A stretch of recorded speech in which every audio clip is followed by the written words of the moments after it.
You want to sit on the end? I'll sit on the end. Quiet on the set. Okay, we'll try and get.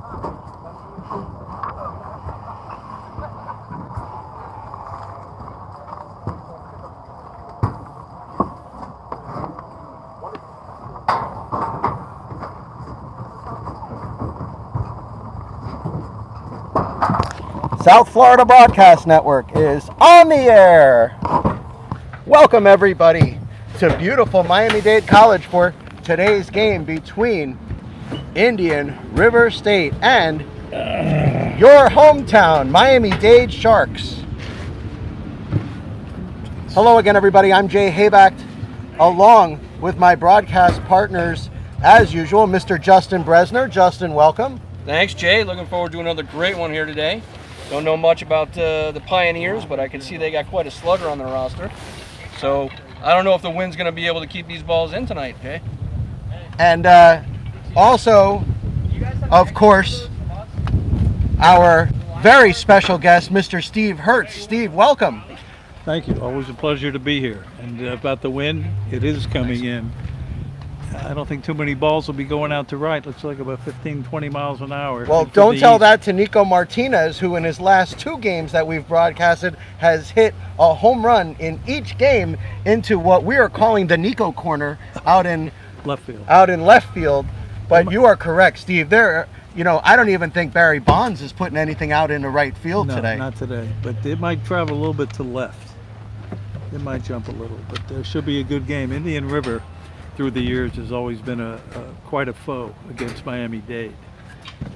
They've had a great coach for years, retired about, 8 or 9 years ago, named Mike Easom, and who won a couple of state championships, got to the Nationals, and they've always had very tough teams. And here is that lineup for Indian River State, coached by Frank Torrey. They are 11-10 this season with a 5-4 in-conference record. Going to be Diego Arroyo leading off and playing center field. Leading off and playing shortstop. It'll be Carter Chansey batting second and playing center field. Cole Brucher batting third, designated hitter. Josh Schroeder, the second baseman, hitting fourth. Wade Kuda, the right fielder, hitting fifth. Levi Aguila hitting sixth, playing first base. Ricardo Diaz hitting seventh and playing third.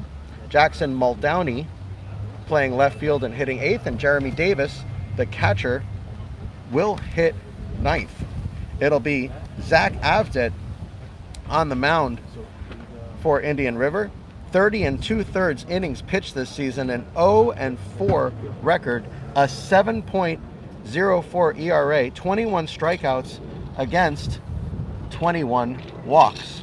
So a 1-to-1 ratio, Justin, which, as we know, is not ideal for pitchers. And today we're hoping to get a good start against Zach Avdet. For the Miami-Dade Sharks, of course, the head man in your screen, Danny Price, now shaking hands with Jairo Martinez, the home plate umpire. Leading off, David Crawford, playing center field. Jose Bach hitting second, the left fielder. Batting third, Michael Alicea, the very versatile Michael Alicea, will play second base today and bat third. Sujel Arias will play first base and hit fourth. Christopher Bauer DHing, hitting fifth. And of course, the aforementioned Nico Martinez will be catching and hitting sixth. Martinez, of course, has had 2 home runs in the last 2 broadcast games we've done, so if that means anything, we may be seeing something special from Martinez today. Cameron Wells, the number 7 hitter, will play right field. Jared Bickle will play third base and hit 8th. And Rafael Mansar will hit 9th and play shortstop. The Sharks this season are 15-10. They're 4-2 in conference, and coming off a hot streak as they played very well in the last several games against Broward College, and looking forward to keeping that momentum coming into today's game against Indian River State.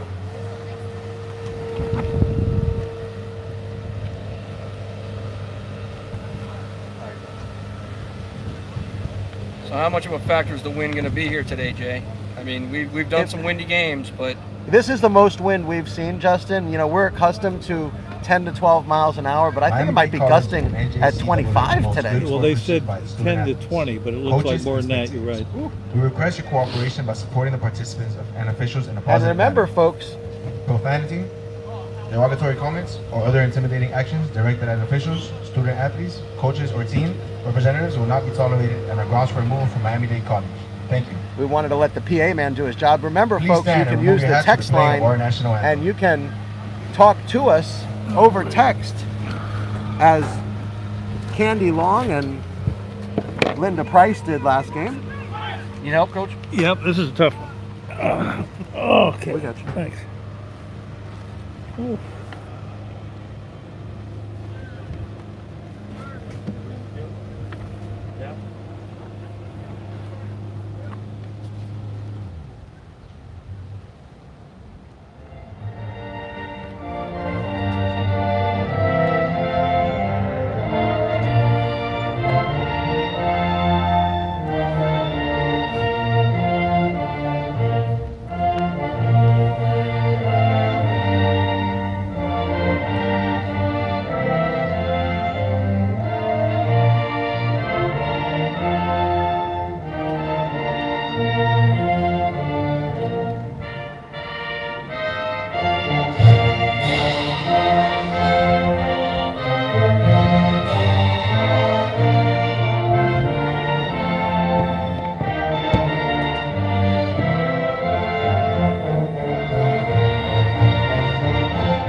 Well, folks, to say Ladies and that gentlemen, please refrain from entering the playing field as we want to prevent any injuries possible. Good luck to both teams and play ball. the wind is a factor here would be an understatement. The wind is the factor here today and will dictate all pop-ups and all fly balls. Jay, we could look for routine balls in the air to be tough plays. They're going to really have Anything to with that communicate. backspin on it, Steve, could come all the way back out of play. You could hit the ball in play and go back over our They head. got to realize that. The players got to realize how that's going to happen and adjust to that. It's going to be quite an adventure out there today. And Justin, we say this on all our broadcasts, the problem is there's nothing blocking the wind. So as the wind comes in from the east, southeast, there's nothing in its way. Just a few trees, Jay, and they are way off in the distance. So they come sweeping in here like a little bowl area that we're in, a little lower level. Gabriel Figueroa in 27 innings pitched has been very, very impressive. A 4-1 record, a 1.00 ERA, 21 strikeouts against only 4 walks.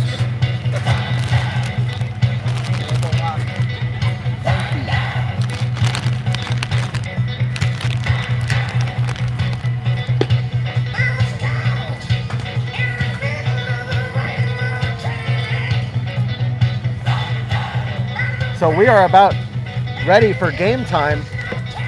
It's going to be Diego Arroyo stepping in, hitting .337 this season in 22 games.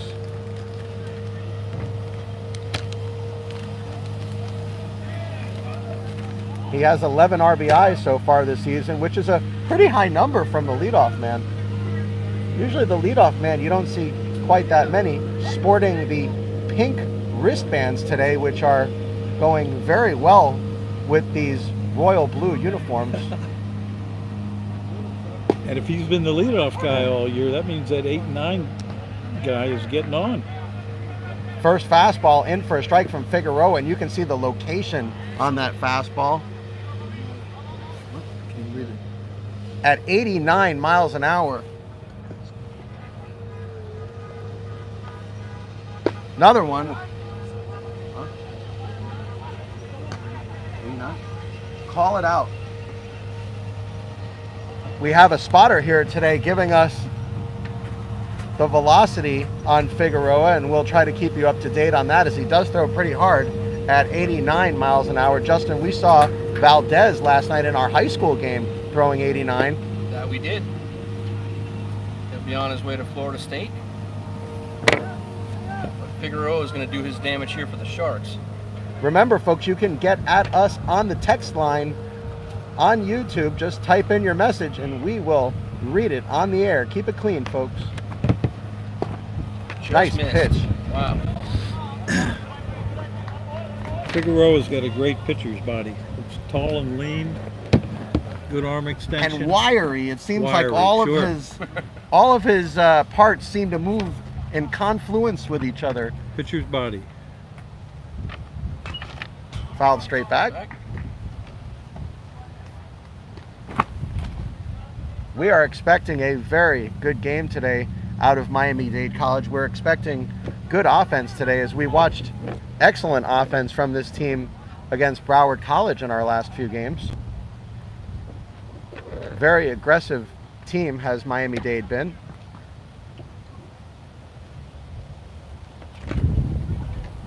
Almost caught there by Martinez. No, not in the bag.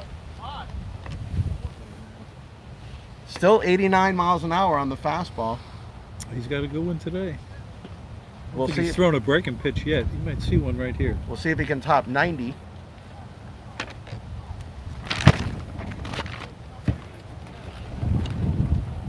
Curveball. He struck him out. Nice pitch on the inside corner. Almost an unhittable pitch there, and I think it still would have been called a strike. Yeah, I think it grabbed the corner. So one batter, one strikeout for Figueroa. Good start for him. And that'll bring in Carter Chansey, hitting .333 this season in 20 games. He's got 26 hits, 3 of them doubles, 10 RBIs. Fastball Nice tailing pitch. away on the outside part of the plate. 90. And that one 90 miles an hour with a little bit of extra sauce on that one, a little movement away from the left-handed batter. That's a hard pitch to hit. Nice smooth motion from Figueroa, just misses low for a ball. So Steve, we hope you had a good vacation. We missed you in our last few games here at Miami-Dade College. Well, I must be in here, but up in Dayton, Ohio, it was beautiful weather, 6 degrees and snowing. Did you say 6 with a single Yes, numeral? yeah. Wind chill factor was about 4 below. Oh, Look at that curveball in the hole. shot. Rafael Mansar backhands it Nice up play. and over to Nice first. play. He got him. Sujal Arias with a nice stretch at first base. and here's the guy, Jay, that we were talking about earlier. Well, you know, Justin, you had mentioned that maybe we just walk him every time he's Right. up. Why, what's he done? Let's see. 6 home runs for Oh, my Cole God. Butcher. The DH batting third for the Pioneers today. How many RBIs? 23. Yeah, he's not joking around this season. He also has 5 doubles. So what's interesting to note is in his 26 hits, he has 5 doubles and 6 home runs. Right, so 11 of his shots have been monsters. Well, And- let's see him pull one today. Yeah, how you that know what? You know what? Let him hit it as far as he wants No today. question about it. Let him hit it as far as he wants. He hits one out today, they need to sign him Figueroa, tomorrow. give him a fastball right down the middle, and let's see how far he can hit it. Although the wind just died down, that's probably not a good idea. I would guess with his stats, there's already pro teams looking. A day like today, you don't want to walk anybody. You got to get ahead in the count, make them all learn it. Don't put them on.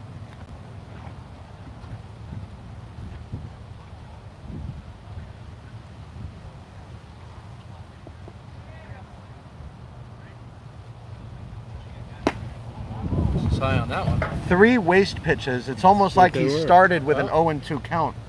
They wind up giving him the first anyway. Oh yeah. I think Coach Price is a little bit annoyed that he's not throwing him strikes right now. That's because of what we're talking about. You know, with this wind, you got to make him earn it. You can't put him on. Yeah, which he did, but he's got 2 outs. Comes right at this next one. That was the old UIBB, Justin. It's going to bring up Diego Arroyo, second baseman. Well, what's interesting also is Brucher doesn't even lead the team in walks. You would think, with the way he's been playing, he's actually tied for 4th on the team in walks. You would think that. Well, they probably in the early season they're testing him. They're coming at him to see what. Look at that slider. That was a nice late breaking slider. Josh, what was it? Schroeder. 74. 74? Hitting 263 on the season is Schroeder.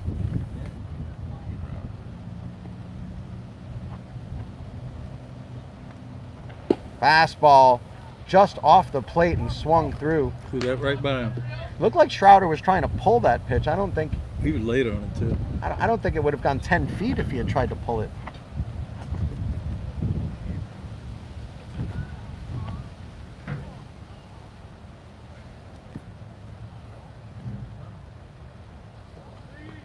Count 0-2 with 2 outs. Big swing and a miss. He struck him out, and that will do it. And exactly the inning that we were looking for to start off from Figueroa. No runs. 1 runner left on base in the form of Cole Brucher. And we go to the bottom of the first inning. Indian River State Pioneers 0. Miami-Dade College Sharks coming up to bat. You are watching the South Florida Broadcast Network. Now, in between innings, you get the peanuts and Cracker Jacks. Gotta have that for the baseball. So whenever you guys are ready, jump in there for. Oh my gosh, look at you.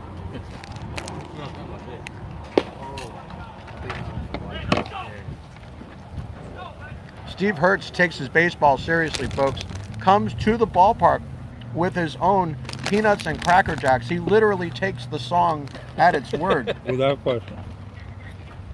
When they say, buy me some peanuts and Cracker Jack, That's what it's all about. Steve Hertz has a closet in his house that has, on one side, it has peanuts, and the other side has Cracker Jack. And every time his wife opens it, she gets an avalanche of peanuts and Cracker Jacks on top of her. While we're making hot dogs. while making hot dogs.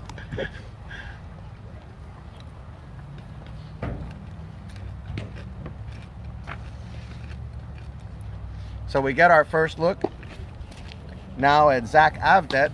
Again, his numbers, just to remind you, 30 2/3 innings pitched this season, an 0-4 record, 7.04 ERA, 21 strikeouts against 21 walks.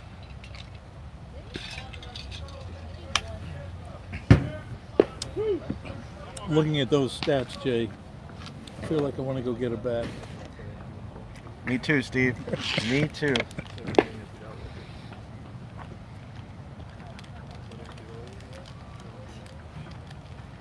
Especially since they hit with aluminum here. I've been hitting with wood in my league. I can't even imagine how far the ball would go with aluminum. Well, we'll see what happens today. Here come the Sharks. Steve, are they ever going to get rid of aluminum in college baseball? I don't think so at this point. It's been too many years, and everybody seems to be happy with it. You know what they've done over the years, though? They've made it where it jumps a little more, you know, like what they call a -5 at one time, where the ball would really jump off it, and you would see more home runs those years. Then they went to a -3, which was a little heavier, didn't travel quite as far. And for those of you who do not understand -5 versus -3, what we're talking about is the length of the bat versus the amount of ounces that the bat is. So a -5 would be a 33 inch bat would be a 28-ounce bat, whereas now a 33-inch bat is now a 30-ounce bat, which is what we typically see with wood bats. Right.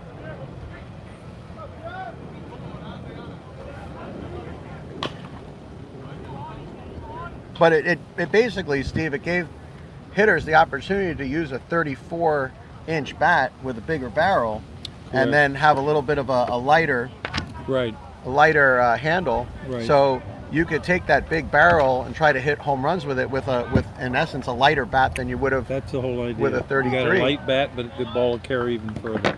because of that big barrel. Exactly.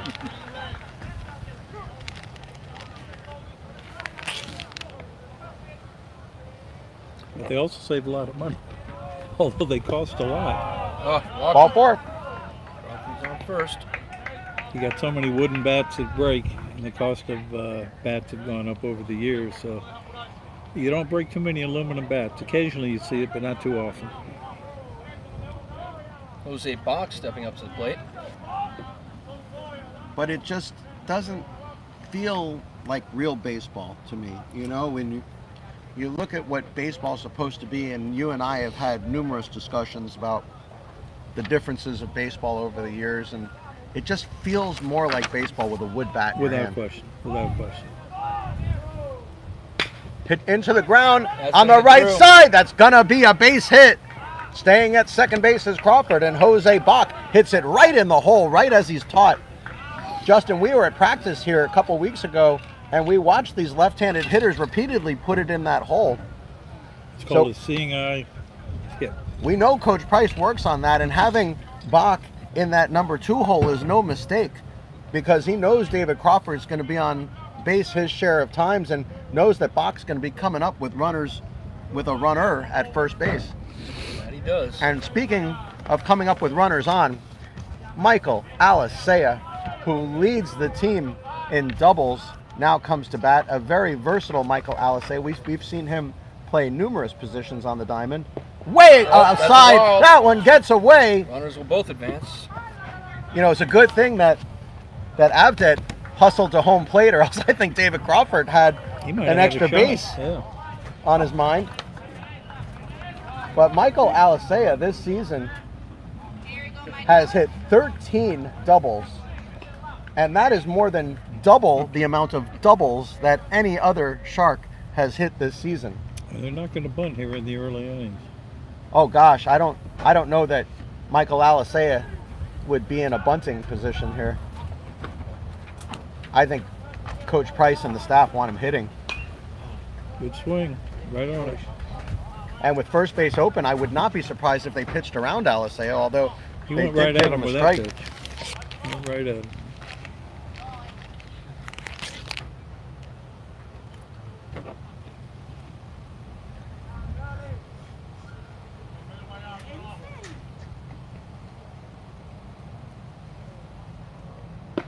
Inside. So the count now 2-1 to Alisea. And with first base open, I don't know that they're going to give him anything fat here.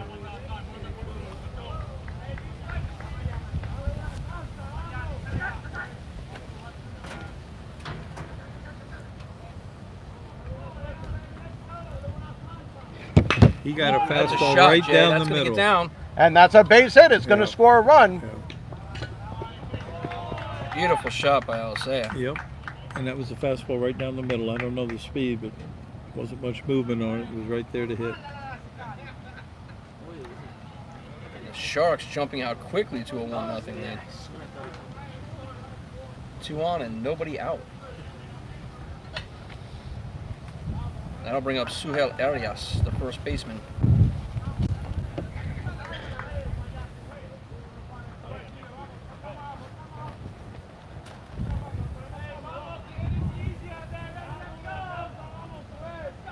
So the Sharks already Good leading job. 1-0. Oh, he had- Runner don't even goes, throw. and there's no throw, a fake throw. He had an excellent jump. There's no way they're going to throw him out on there. So here we go again. Runner at second and third with no outs. Big trouble early for the Pioneers. They're looking to score at least 3 in the first inning. Remember, folks, you can text us on the YouTube channel text line, and we will read your comments on the air. It is Sujel Arias in the catbird seat here. Runners at second and third and no outs. And they may try to pitch around him as well, although they didn't pitch around Alisea. They sure didn't. 2-1 was right down the middle. Bless you. Bless you. Thank you very much. They put him on first. That's just going to bring up Christopher Borer. Not sure that's going Yeah, but it's bless you. It's really the person on in the hole that is even more concerning, Justin, because he is so hot right now, red hot. And even when he doesn't hit home runs, Nico Martinez has been hitting the ball ferociously. Miami-Dade bench into this game getting very, very loud. Count 1 and 2 to Arias. Low for a ball. Count 2 and 2.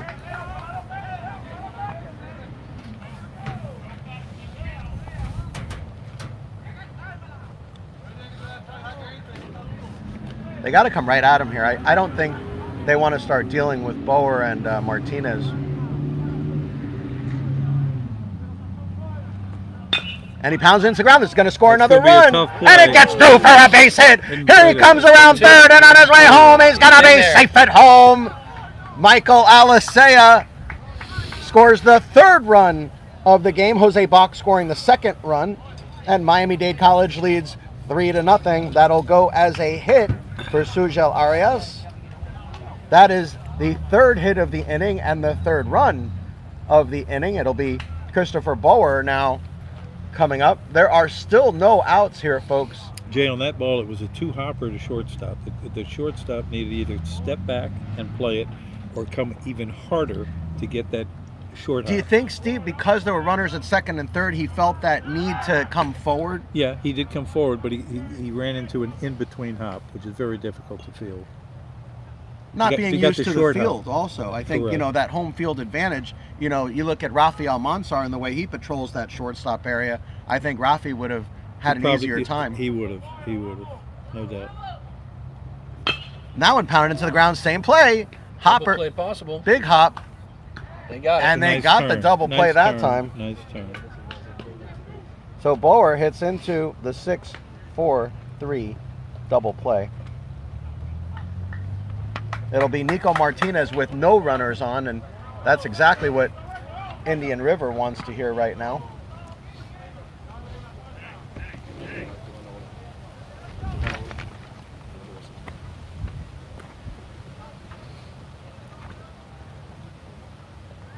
Martinez has hit 3 home runs this season. We have seen 2 of them on our broadcast. Side for a strike. And both of those home runs going right in between the banners in left field. Pinecrest Therapy and the Cali Architects signs. We like giving them some publicity. They did get banners out here.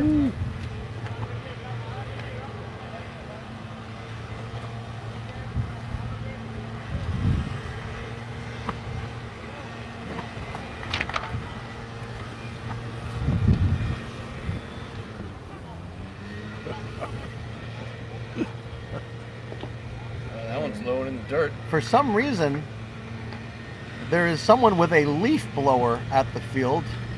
That's a groundskeeper who keeps his field in fabulous condition. Well, we know ballpark maintenance and the job they do, and that was a good Martinez pitch. goes Just down a on change strikes. up. That'll do it. Good changeup. So Miami-Dade comes in very loud in the first inning Big 3 to with start. a big Yeah. 3-0 lead. Wow. You're watching the South Florida Broadcast Network.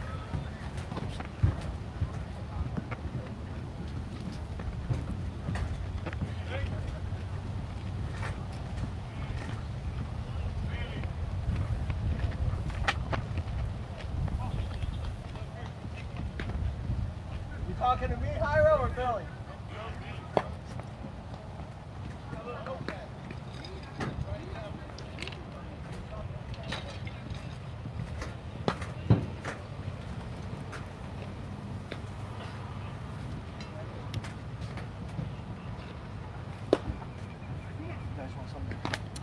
This stays.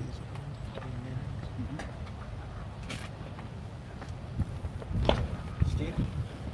Oh, I'm good. I'm good. Thanks. Amelia? Justin? Mike picking up the leaf blower.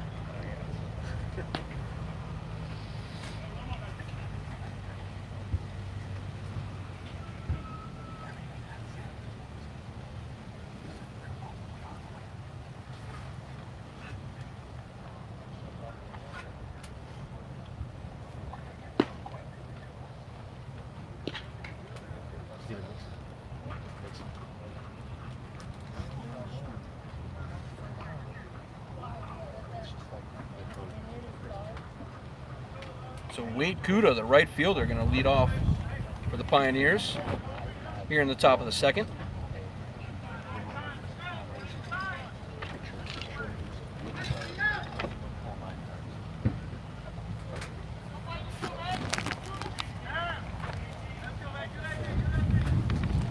Inning number 2 for Indian River, top half of the second inning. First one in for a strike.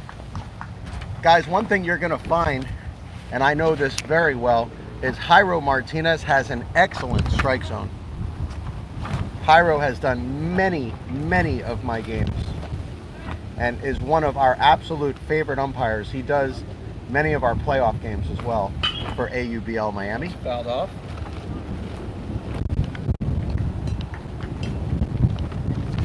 Does Jairo just do college, or does he do high school, or both?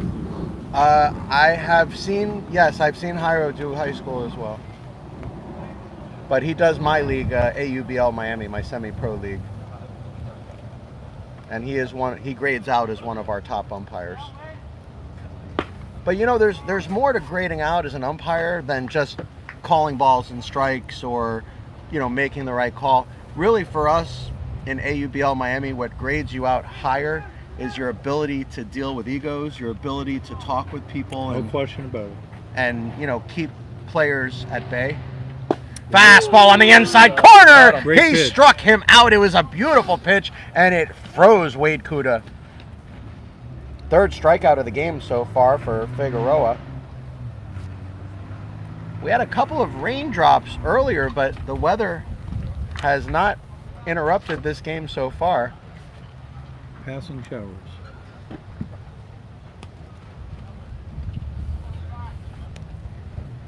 So here is Levi Aguila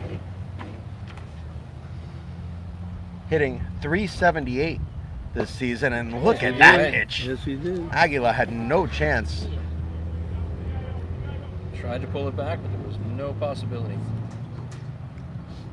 3 doubles on the season, 7 RBIs for Aguila, a .452 on base percentage. Fastball, that's such a pretty pitch. On the black of the outside part of the plate. Even if he hits it, it's not going anywhere. 89? 89. 89.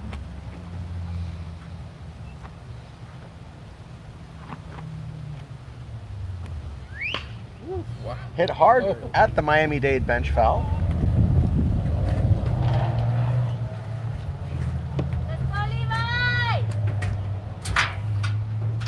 Levi with some fans here that have come all the way from Indian River for today's game here at Miami-Dade. So it'll be Levi's Aguila. Drops down a little 3/4 to sidearm. Different look.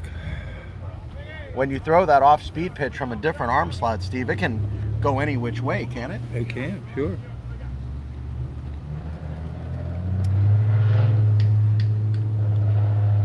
Look at that Nice. curveball! He struck him out. Nice pitch. That is the 4th strikeout of the game. There has only been 1 ball put in play by Indian River, and that was a ground ball to Rafael Mansar. Batters are getting smaller and smaller here for the Pioneers. I was just going to say that, Look at the Justin. size of that kid's legs, though. Like tree trunks. Yeah. Little guy, though. They got a little team except for their number 4 batter. Each one of his legs about the size of both my legs. Yeah. There's the fastball.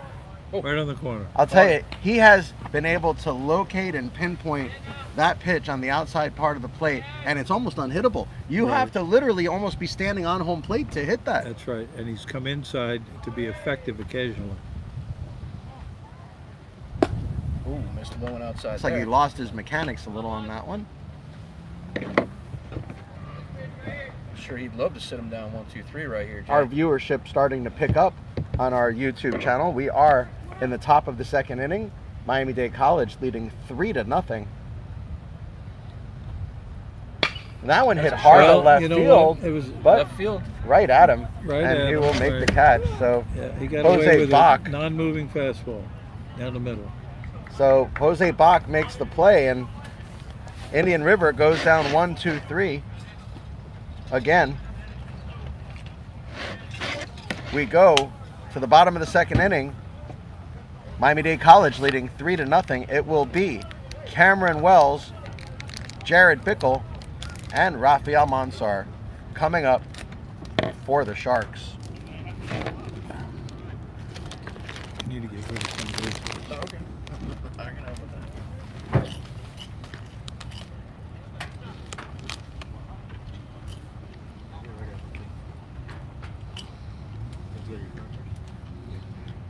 You're right, Justin. Basically, it's a pretty small team. One of the smallest teams I've seen. Yeah.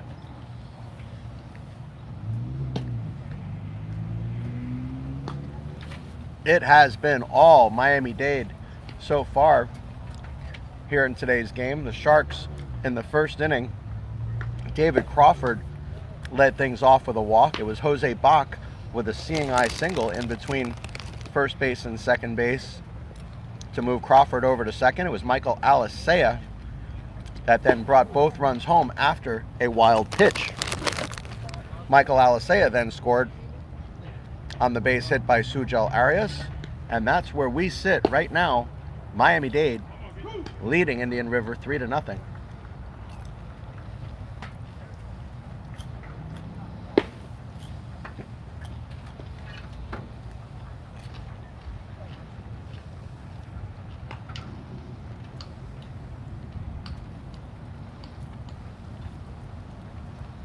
You know, one thing we've noticed, Steve Hertz, is when Miami-Dade gets any kind of a lead, that Coach Price won't let them get complacent. That's big. That's big. Don't get complacent. You got to almost play like you're losing. You're fighting back.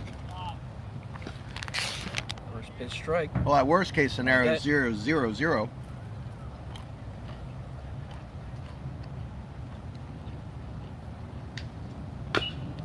Hit into the ground foul.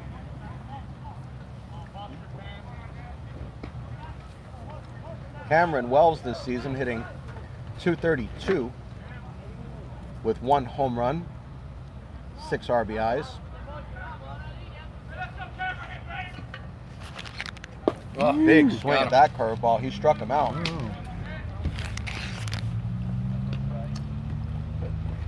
was a big pitch from Dade. It sure was. What was the speed on that? Okay.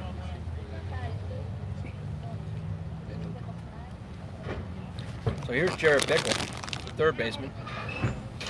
We saw Bickle make some tremendous defensive plays In the last field, game. Very good Absolutely. defensive third baseman who can swing the bat for not a big guy. He's got some pop. Got Very some good power. defensive third baseman, but also a very good defensive second baseman, and Yeah, he can can play probably play anywhere you wanted him pretty to. much. Yeah, but kicks it pretty good at third. Ooh, that was way inside.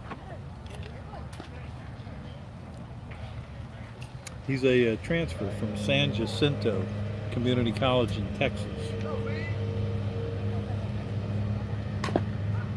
Bickle's had some struggles at the plate, but you can see he's got a very good swing. He does. And, This season, unfortunately, hitting .088. he's not. And if you ask the coaches, the last 6-7 games, he's hit balls on the nose 2-3 times right at people. Well, he's one of those things. He's also been unlucky. We saw him Got him. swing at a pitch that hit him last game. No kidding. You don't see that too often. Hit him right in the stomach. From a left-hander or right-hander. Right-handed pitcher. Huh. And that's 2 straight strikeouts for Dade here. In the bottom of the second.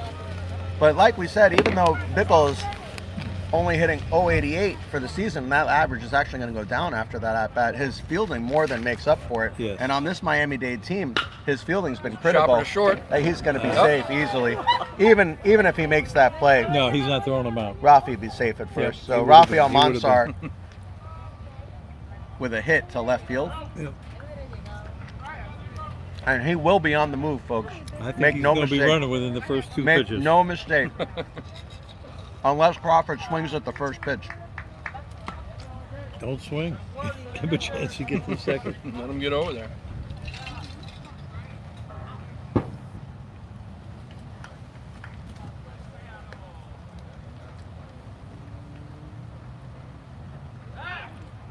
Oh, they got him. Oh, They got boy. him.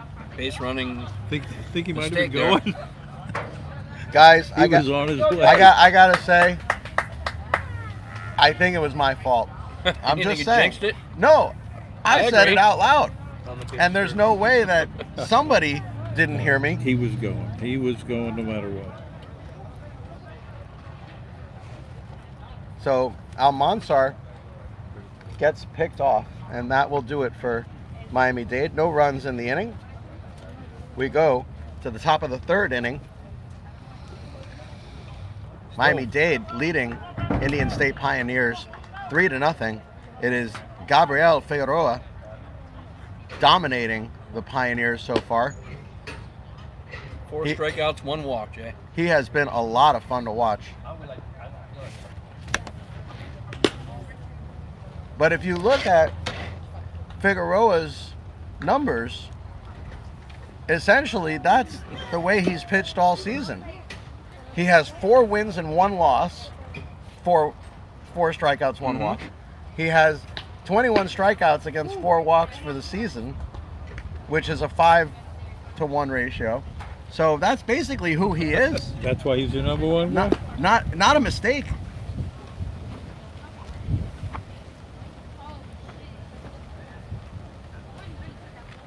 The wind starting to pick up again.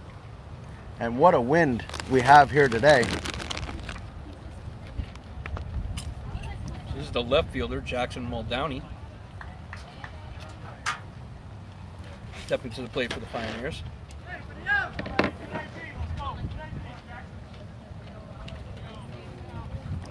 Other than the walk to Brucher, Figueroa has been absolutely perfect. And I don't know that that walk was an accident either. That one hits a left field. That's going to get down for a base hit. Jackson Muldowney gets the first hit of the game for Indian River, and also a base runner with no outs here in the third.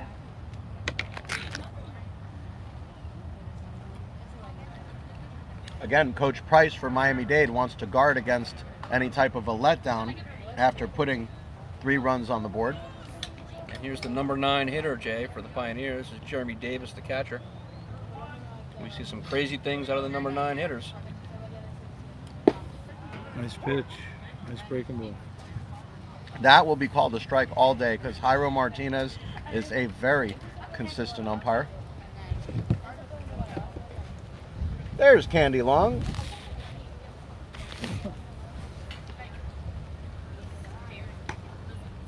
Steve, Candy says hello. So, Well, hello, Candy. yeah, there you go. Candy, you got your hello back from our Steve Hertz.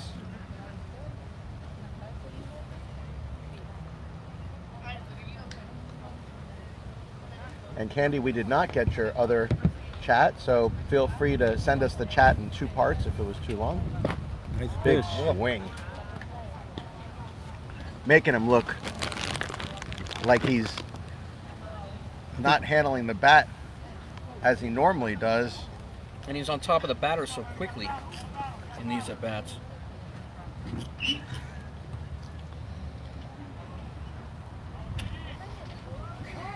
Asking for time and getting it. Jeremy Davis hitting .289 this season with a .460 on base percentage. High on base percentages. Sure for is. snap throw to first base. He's going to be safe at first. But Davis down on strikes. Number 5 on the day for Figueroa.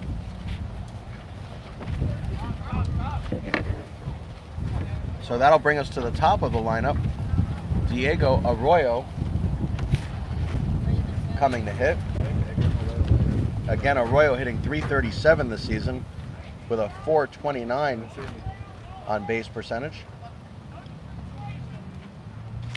You can hear Coach Price say, know your situation. 1 out and 1 on. And that's the one thing I love, Steve, about having Coach Price be our coach is we always know what he's thinking. And we can hear him. He'll tell you. We can hear him from here. And I love it because there's no guessing. No, Coach is very verbal. As commentators, we don't have to guess. That's right. And he doesn't mind that the other team can hear him. Well, he'll also hold some things back. Sometimes he'll think they know what he's doing, but they really don't. He'll surprise you. He does like to use the slash, though, a lot, as you saw the last game.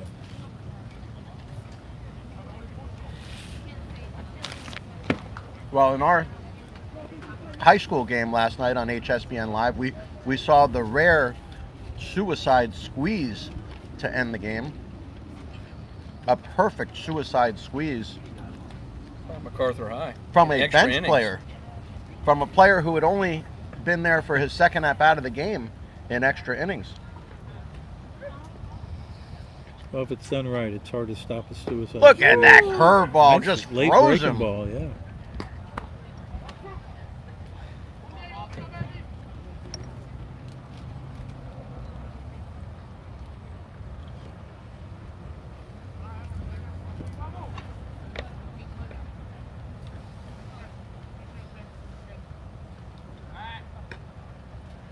I think Candy's worried on the text line, guys, that we might not need her now that Steve's back. She stepped in so admirably while Steve was away for 2 games, and now I think she's having feelings. At least that's what I'm reading on the text line. Nice Big swing and a try. miss. He struck him Got him. out. Another strikeout. Just mowing them down. Yes, he is. So Candy says, I said you would need me to fill in now that Steve is back. He has a quick wit to go with his superior baseball knowledge. And she's saying she was worried that we would not need her. So, Candy, we always are glad to have you chime in on the text line. And we'll read those out. And that goes That's into gonna get right down. field for That's a base down there. hit. So a seeing eye single. Carter Chansey. Oh, here comes your big guy. And here he is. I still say you pitch around him, Justin. I'd rather anyone on this team other than Cole Brucher beat Correct. you. Correct. If they give him a belt-high fastball, and let's say he goes the other way with it Well, and hits a home run, that's a different ball game, yeah. I don't think that's going to happen. because unfortunately in this field, it's not all fields that the wind will knock it down. It's only the right field. Yep. He'll carry a little bit to left.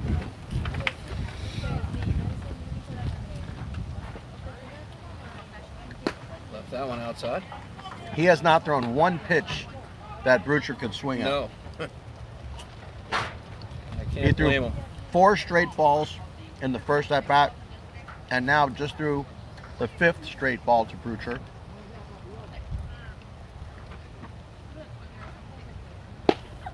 Sixth straight close. ball. That one Close. was a little closer, but still 6 straight balls. Well, as you say, To Jay, Brucher. he's trying to pitch around him, and he probably is. You don't want to get beat by their best Well, guy. the scouting report had 3 things on it. Don't pitch to Brucher, don't pitch to Brucher, and don't pitch to Brucher. And he's not. He's not going to pitch to him. He's not.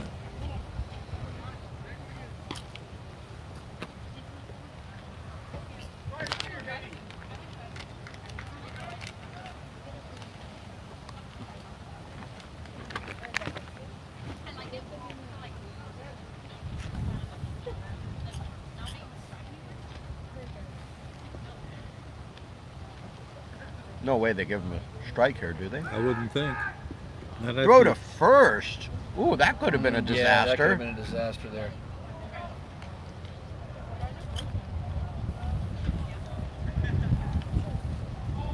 an odd-looking pickoff attempt as Sujal Arias tried to sneak in behind the base runner at first, Carter Chansey.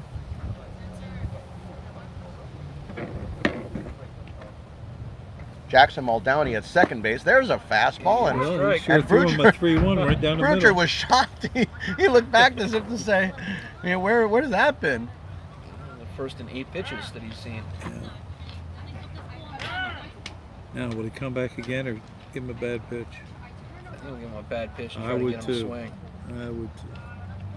Try to induce the second strike. He He threw did it right give him in. a strike.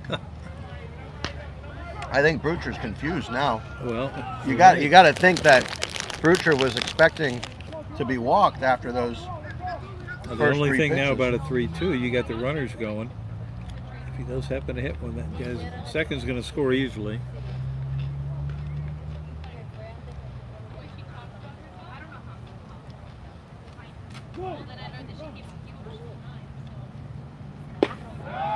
And for Oh, strike boy. 3, he struck him out on a backdoor curveball. You know, Jay, he might have been giving him a little bit on that. Looked a little bit off the And plate. we're okay with that, Steve. We're not asking for fairness. Yeah.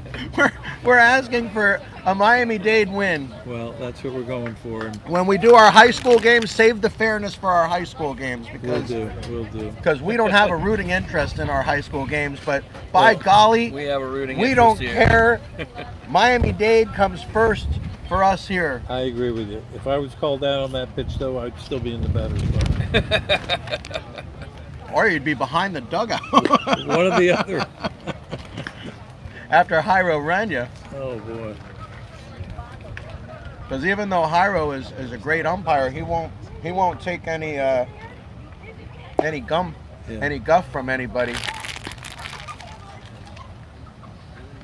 He doesn't mind running you.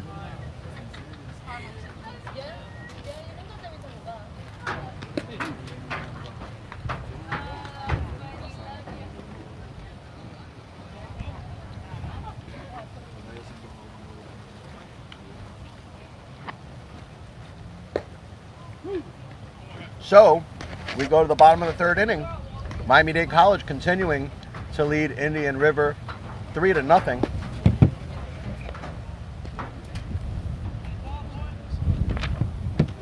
It's going to be the top of the lineup, which did all of the damage in the 1st inning. David Crawford will lead it off.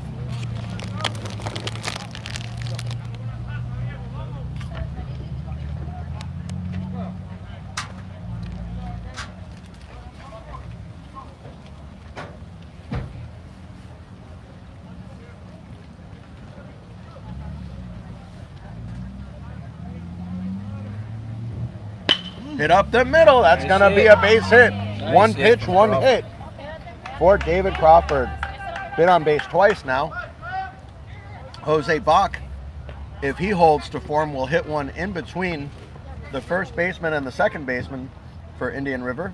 He's done Crawford that a was lot. feeling left out in the 1st inning. The next 3 guys got hits after he walked, so he needed to get in on it too. Levi agree. Aguilar will be holding Crawford at first base and leaves a gigantic hole. Josh Schroeder can only move over so far at second base.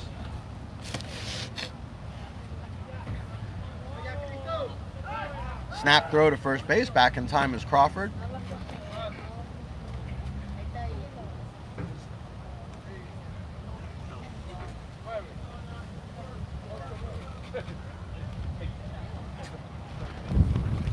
Small lead for Crawford.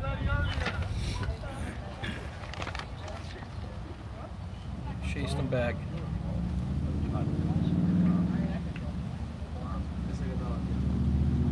You can hear the coaching staff saying get ready earlier to Crawford. And that one hit hard up the hit. middle, and that's going to be a base hit. He's going Rounding for second third. and on his way to third. Here's the throw to third base. And that's going to give Bach a chance to reach second. So it'll go as a single, and then an additional base gotten on the throw. Crawford gets third, Bach gets second, and guys, have we seen this before? Michael Looks like we Alisea have, with yeah. no outs and runners at second and third. And Michael's a good RBI guy. He's a clutch guy. Well, he already has 2 of them. 2 RBI, a stolen base. Michael Alisea, Steve, is what me and you would call a stat sheet stuffer. He will get you stats in every possible category. Curveball in for a strike. That's a pretty pitch. You may remember his uncle played at Florida State, Alisea, and then in the big leagues. Real good player, real good infielder. Well, you can tell Michael Alisea has the genes and the skill set. Very versatile player. And that one hit hard right at shortstop. Right at this is going to score a run over to first. He got him, but got he'll the get run the in. RBI. Right, got the run in. Alisea gets his 3rd RBI of the game. First out of the inning. A little more to the left, have a base hit. Ball was hit on the button. Right on the nose. He makes a lot of solid contact. Well, on this field, you're not really looking to get under the ball. You're not looking for the You- backspin that they're teaching you these don't kids. have enough power hitters to do that. Basically, the middle to the top half of the baseball is what Miami-Dade is coaching, are they not, Steve? Pretty much, yeah. Down and through, line drives. Unless you're Nico Martinez. Then you can hit however you want. Now you probably go to more of a launch angle. Inside.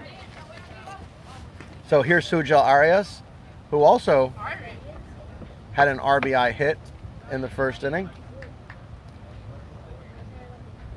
Miami-Dade leading 4-0 now.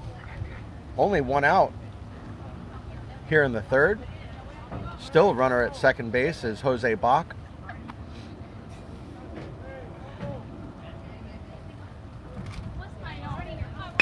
This one pounded to the ground. It was going to be a hard play. No, he did it again. again. Did the And same is he going to thing. score it? No, he's Yeah. not. Oh, he at Stop least at kept third. it in the infield, because I'm telling you, that would have scored another run. I But, played it the same way you as know, the inning before. You're absolutely right. Diego Arroyo, Steve, is confused. It's not that he's playing a bad shortstop. He's just confused how to play here at Miami-Dade College. Well, again, he That played. goes down as an error, Jay. That's an error. He played it into an in between hop. Now he would have had to gun it if he waited on the next hop, but he still could have thrown him out. So Sujel Arias at first, and now it's going to be Jose Bach at third. So Sujel Arias will probably be off with this pitch. Christopher Bohr at the plate. It's a good call, and he was.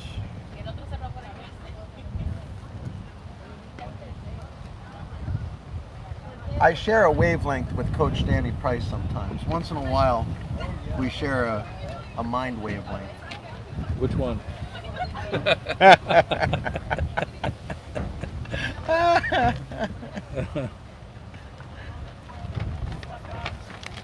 I think he'll be off again. They're not going to wait. Huge lead, 6-foot lead at first base. Here's Oh, the snap he was throw to going. first. He was going. And he got Out, him. he got him. Really? Wow. Looked like he was safe from here. Looks like he had a hard time getting his hand in. Well, I don't know. I guess he had him out. I think Arias was back, but his hand didn't seem to find the bag. Maybe not. But he was going. 2 outs in the inning. So now Borer still with an RBI opportunity with Bach at third base. And 2 outs, 4-0 Miami-Dade. And that one was in gets the away, dirt. That'll so be a- that'll it'll be score the another run run. either way. So Miami-Dade gets their 5th run of the game. As Bach comes in from third on that wild pitch.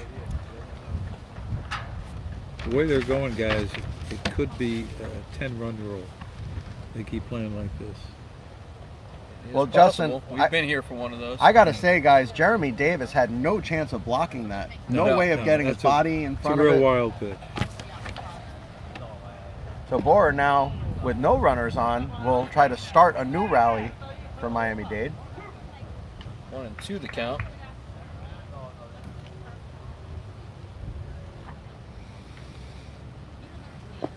Left way outside. Borer this season hitting .265 and has, even though he's DH in the last couple games, Justin, he was our defensive player of the game for our first game that we Yes, he did was. this season. And we haven't seen him back on the field since. No? Jared Bickle has been moved to third, and Sujal Arias has been moved to first, and that's been it. We did see Michael Alisea. Got him swinging. Good change-up. He struck him out. We did see Michael Alisea play one game at catcher, and ever since then he's been back at second base. That will do it. Miami-Dade College Sharks put up another 2 runs and lead 5-0. We go to the top of the 4th inning. You are watching Miami-Dade Sharks baseball on the South Florida Broadcast Network. And we are so glad that you could join us here today.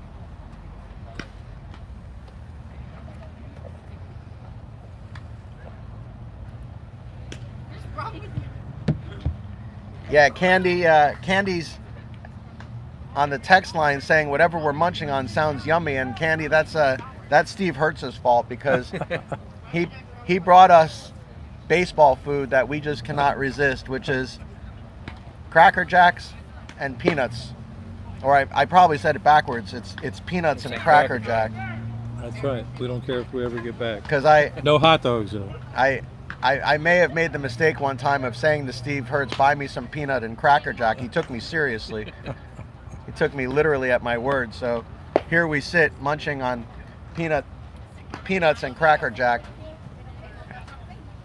And we want Harry Carey was my idol. we want to thank Steve for bringing us those treats today. I think Harry Carey was everybody's idol. Yeah, I think a think lot so. of people. I think even people that weren't Cubs fans, even people that weren't baseball fans, He was entertaining. I think he transcended sports. And if anyone was ever a caricature of himself, It was Harry him. Carey, Sure. I think, epitomizes being a caricature of yourself. Always fun to see a Cubs game. So Josh Schroeder at the plate.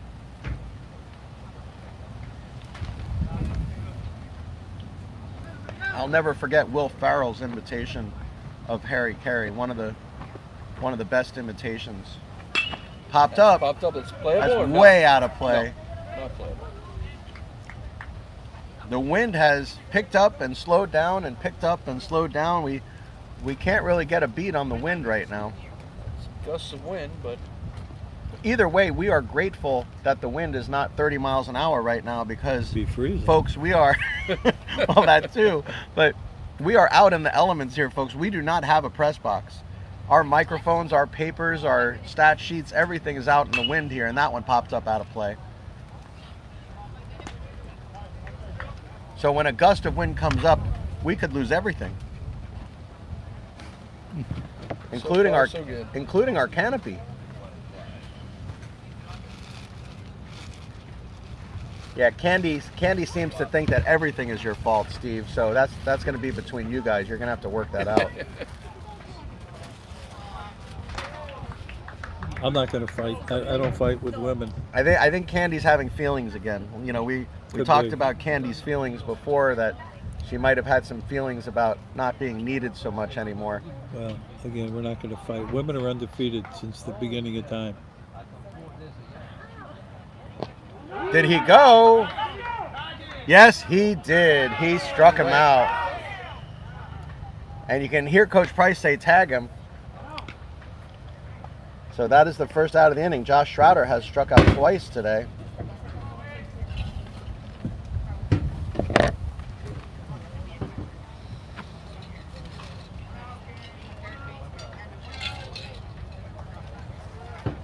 It was like a wise man once showed me a video, Steve, where a woman said to a man, you can either spend the rest of your life with your wife or B, and the man said B before she could even get the words out. without even knowing the option.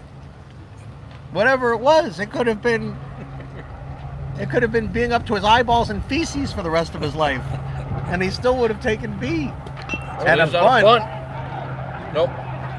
Oh, hit the plate. Which, by the way, that vivid pictorial was probably not warranted that I just gave everybody. I've never seen that situation, so I had nothing to visualize. I'm okay. That was so far out that it didn't register on the visual scale. But had I had a reference, yes, it would not have been great.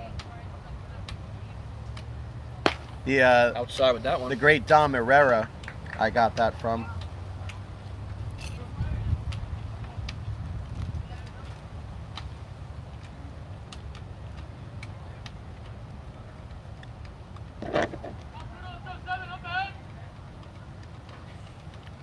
Ooh, Inside, almost hit him.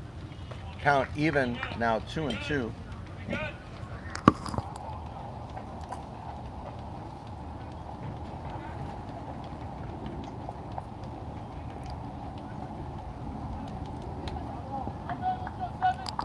See if Kuda gets the bat off his shoulder here. And he Popped did. up, out of play. You can see the body language, guys, for Indian River. They're just not feeling very good about themselves right now. A lot of slumped shoulders and just not the type of body language that you're accustomed to seeing here at the college level.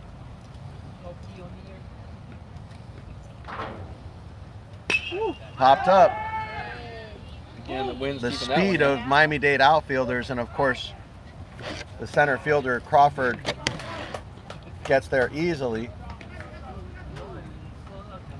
We have seen that play over and over, Justin, with all the games that we've done here at Miami-Dade. How many times have we seen Crawford range about 40 yards to his left coming in towards the second baseman, which would normally be a Bermuda Triangle, which would normally be a place that maybe a ball might drop for a base hit. David Crawford seems to get there easily. He gets Yeah. a great jump.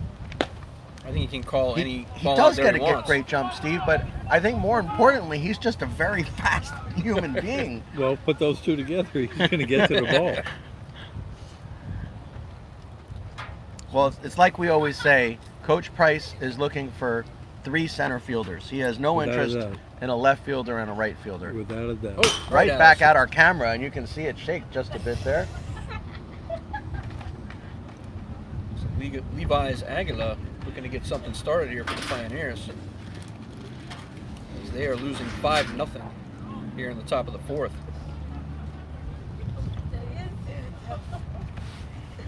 Another curveball, that one nubbed foul.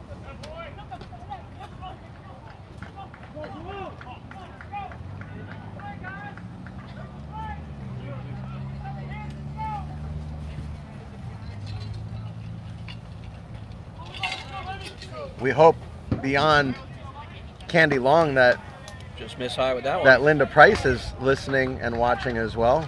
Yeah, I wonder where Linda Price is. Thought she'd be here.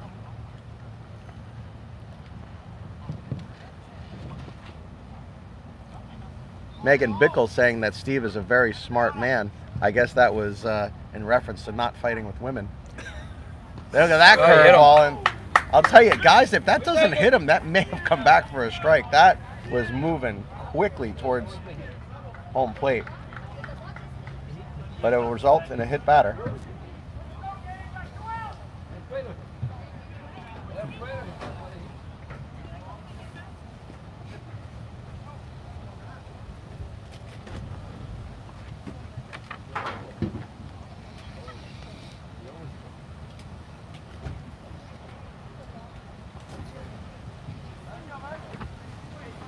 So third baseman Ricardo Diaz steps up to the plate. He flew out to left field in the second. Figueroa showing signs of being human in this inning.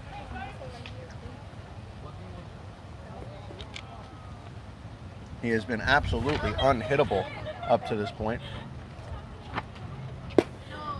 Snap throw to first base and just back in time. There are 2 outs here in the 4th. Indian River has not threatened yet. They have had a runner at second base one time in this game back in the 3rd inning.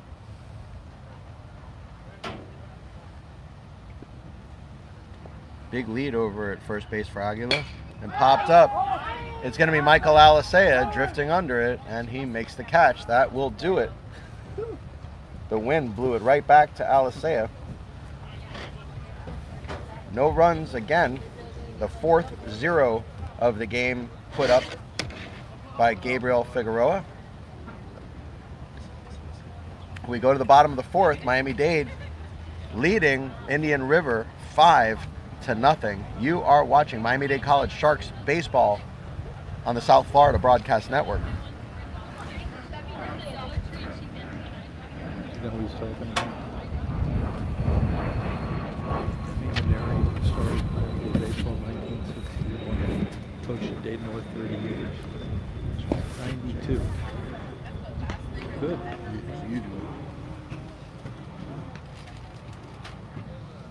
Folks, we also have some sad news today, and we'll let Steve Hertz be the one to disseminate that sad news to everybody.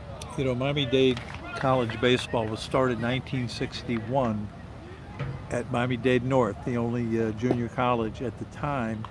The head coach was Dr. Demi Maneri. He started the program 61, coached 30 years, won 4 or 5 state championships, a national championship, and been a great promoter of baseball through the years here at Miami-Dade. Unfortunately, Doc passed away this morning at 92 years old. So a sad day for Miami-Dade baseball. Our thoughts and prayers go out to the Maneri family, and he will be greatly remembered in the annals and lore of Miami-Dade College baseball.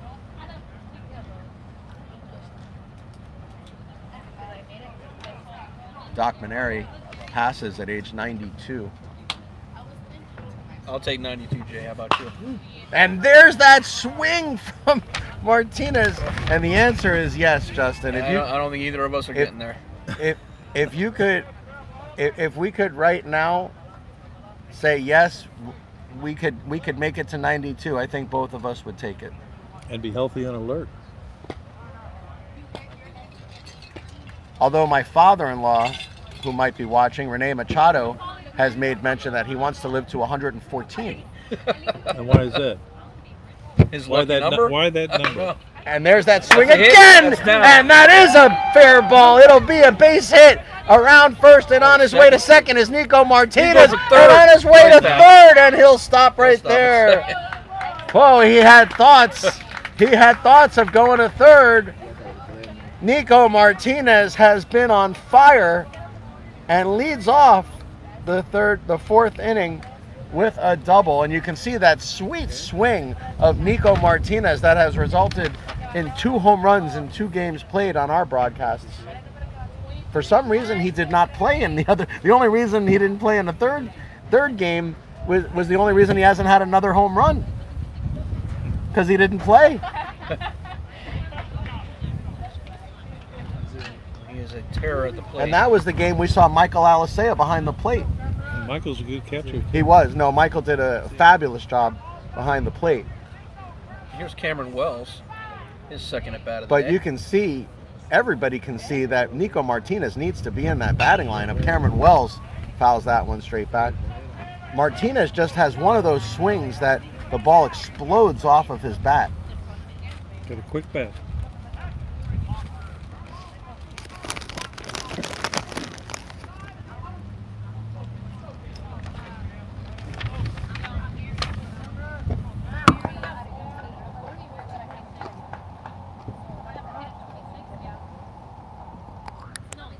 Wells calls for time and gets it from Jairo Martinez. Another good scoring situation for Miami-Dade College as Wells comes up with Nico Martinez at second base and no outs. Miami-Dade already leads 5-0.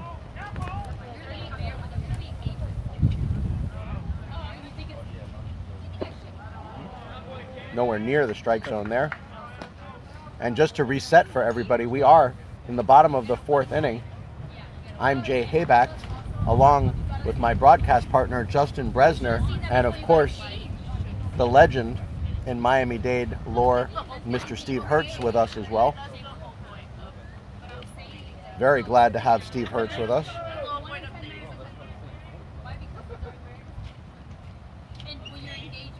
Good Nice pitch. Right on the corner. Not much Wells could have done with that one. Well, by the time he realized it was in the strike zone, it was too late. Pretty deceiving coming in.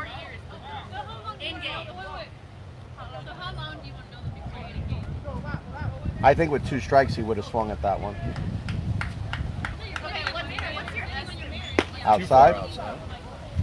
Count even now, 2-2. There are no outs here in the 4th.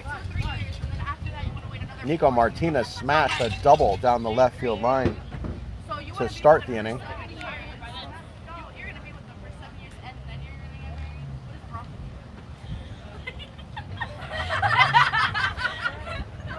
Big crowd here at Miami-Dade College. What's wrong with you? Your plan is dumb. And that one hit hard to left field. That's going to be a base hit. Martinez will have to stay at third base. No. Too hard. Hit too hard. He would have been out by 8 steps. Hit too hard. Cameron Smart Wells stop. with a hard hit ball to left field. And now back to the 1st and 3rd. Steve, do you think maybe we can stop running for a minute and just I don't let think the so. bats hit? I don't think so. I think he's going to put the pressure on. He's going to run again, try to get the 10-run rule and get out of here. That's my guess. Candy Long says, so sad, a great coach and great man. Talking about Doc Maneri.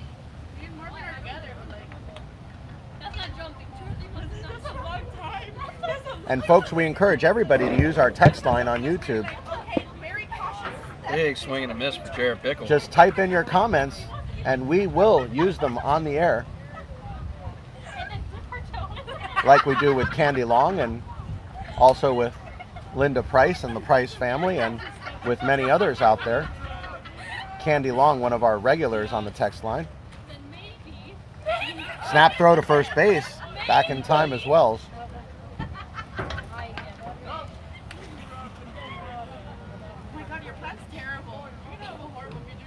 Of course, Candy Long, the wife of longtime pitching coach Kevin Long for Miami-Dade College. And we love having Candy with us on the broadcast. Oh, let that one go. Bickle took a good hack at that Sure one, he but did. He has fouled a it good straight swing. back. He hasn't made. He's due to make contact and do something here. Clearly, you need new glasses. Clearly, you need to put some like. You know, sometimes, Steve, a hitter just has to get out of his own way. And I think right now, Jared Bickle just needs to clear his mind and let his hands go. No doubt about it. You got to get his confidence back Up high. because he can swing it. He could be a pretty good hitter. Well, we know it, and we've seen it. And we've seen him put the ball in play and hit the ball hard, and we know what Bickle can do. Unfortunately, he's been fairly well snake bit. No. Swing and a miss. He struck him out.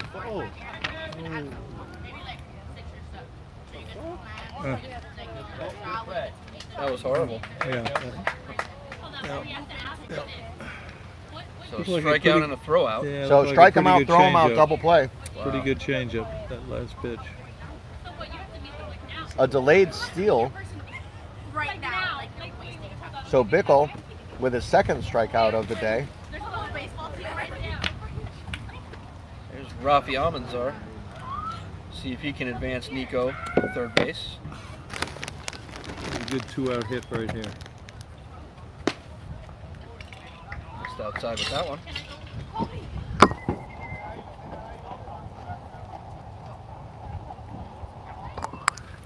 Rafi's been a fairly consistent hitter in that number 9 slot, hitting .257 this season. And again, he gets the bat on the ball over to third base. Here's the throw to first. It's going to be a one-hopper. He got him. He made, Oh, what a nice play at first made a base. nice play. That was a tough play. I will tell you guys, Tough play. Paul Diaz at first base. He's It made looked some like, plays. sorry, Levi Aguila. Levi Aguila at first base made a really nice play. I did not think he'd be able to make that play. When I Well- saw that throw go short, It was more of an in-between hop, but he picked it. and there they are. We noticed that the Linda Price and her son are coming in around the 4th or 5th inning. Must have been too many people in the line. Couldn't get in the stadium. I don't know. So Linda Price now has made her way in, and we are glad to see her. We saved the prize from the Cracker Jack box for her. And I think she wins it. I think she does. So all she has to do is come to our broadcast booth to claim her prize.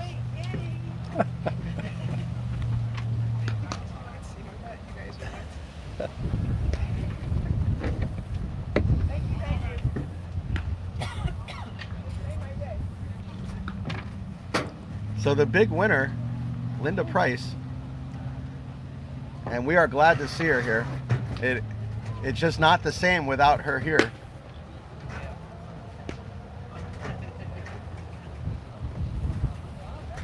Believe it or not, our last game, we were without Linda Price and Steve Hertz, if you can believe there was a game with neither one of them here.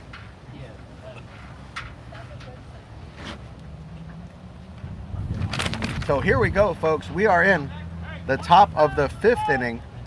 Miami-Dade College leading 5-0. It's going to be Jackson Muldowney, who had one of the only two hits this game from Indian River.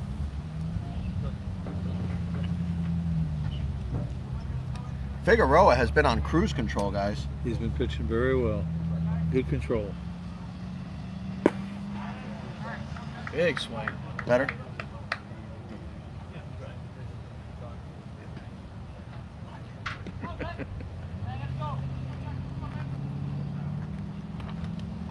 Again, the body language of Indian River in a down position.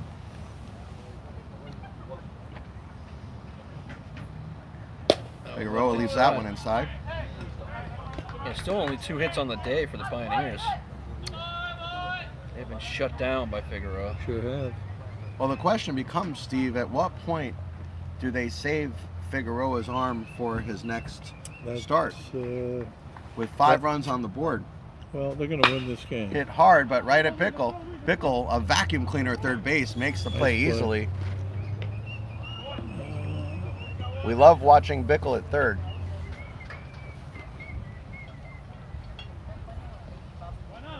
According to Coach Price, the infield the last 5 games has played very, very well. The whole infield. Well, we would agree. We have been here for many of those games. And we have seen Miami-Dade overall play well. Not just the infield, but the outfield has played well. The hitting has come together, and it's a bunt. No, it's a good defensive team. And they did have 3 of their best hitters out with injuries for 6-7 games. And at least 2 are back, maybe 3, I'm not sure. But when they get that whole team that can hit back, they're going to be reckoned with. They're going to make some noise here.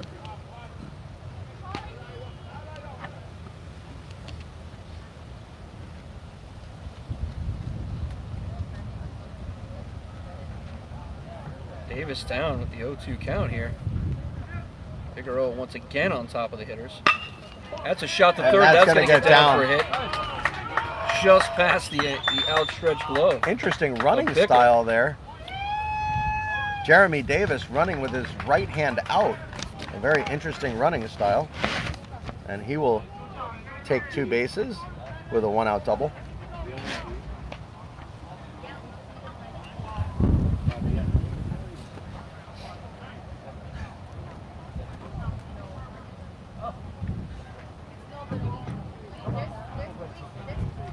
Back to the top of the order for Indian River State. Looks like Coach Price giving some bunting instructions. I don't know that Indian River is going to be bunting here, Steve. I would doubt it. No. How do you give away outs at this point? You're 1 out in. Swing. You got to swing. Looks like some type of argument going on. It does.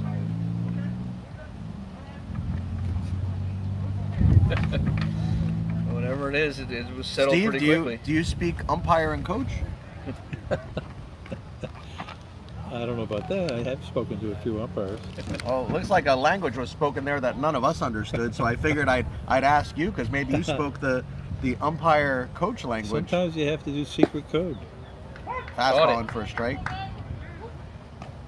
Well, whatever it was, it looks like the conversation has ended, and ended favorably. Looks like Quickly. it. I don't know Looks about like it. favorably, but quickly. Quickly is favorably sometimes. So Arroyo 0 for 2 on the day. Looking to get something going for his team here. As is most of his team. Yeah. Missed outside with that one. Count now 1-1.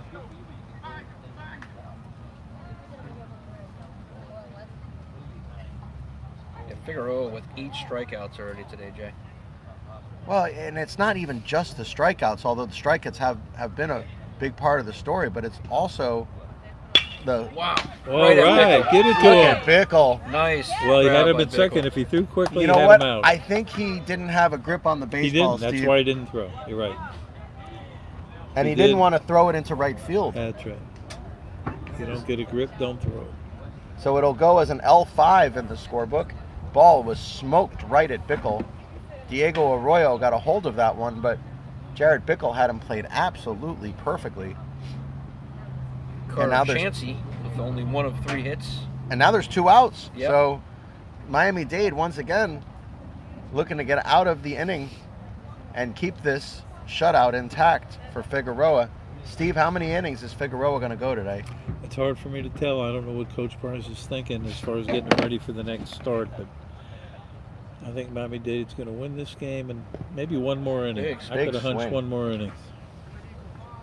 So they'll run him 6. I think that would be my guess. Well, we Or figure. maybe even 5. If he gets through this, they might just give the bullpen. Well, a the couple way innings. pitchers like Jesus Veloy Sanchez have pitched, and we've seen Ribalta pitch very well, there's really no reason to stretch him out that far. I agree. And we haven't seen any complete Chopper to games. first. Stay Tough with play. it. Stay with it. He got Good him. play. Okay. So Sujal Arias ranged to his right, backhanded that ball, and was able to flip it to Figueroa fairly easily, Coach Cohn is here. and that will do it. Good, how are you? Didn't get a heckle. Don't ask. It's a whole long story. Yeah, you have to be quiet. So because if 5 you say innings in the anything, they have book. to pay you. Miami-Dade College leading 5-0. We go to the bottom of the 5th inning.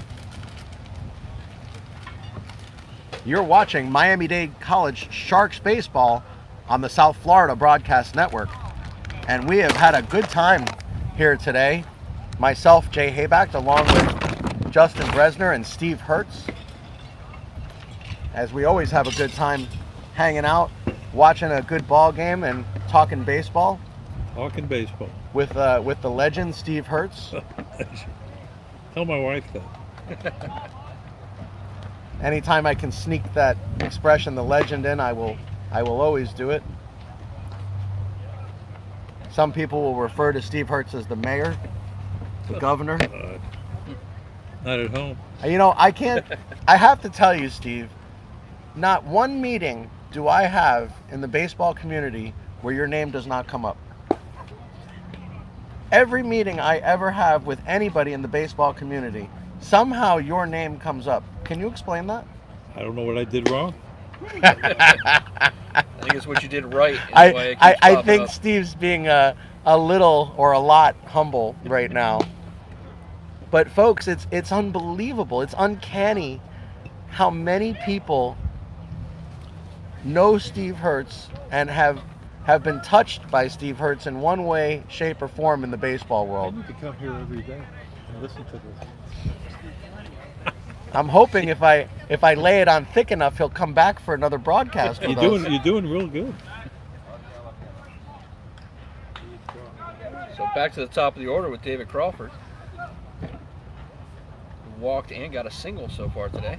Has come around to score twice. Well, you know what also is interesting, guys, is we haven't seen any action in Indian River's bullpen, and Zach Avdet, even though he hasn't pitched badly, has been knocked around pretty good by this Miami-Dade lineup, Yeah. as we expected. Yeah, At least by the top of it. When we saw the stats coming in on Avdet, we saw 0-4 record. We saw Right. a 7+ ERA, we expected to put some runs on the board today, and our offense for Miami-Dade has not disappointed. Popped up. And Crawford pops that one up. This is going to be a hard play. coming for the The third wind baseman. bringing it over, and he makes the catch.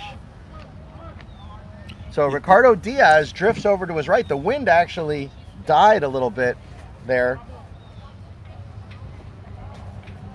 You know what it probably is, Jay? That they're not very deep pitching-wise, so they're trying to save as much as they can. Probably thinking it's going to be tough to win this game. Let's What's the push point? him as far as we can What's go. the point? He's got a healthy arm. Right. You know, what are we going to do? Put Let him another go. pitcher in, and Let him go. what is that going to do? No, I'm going to try to save it for Friday and Saturday. You know, it's possible that Avdet might want to come out of the game after getting knocked around like that.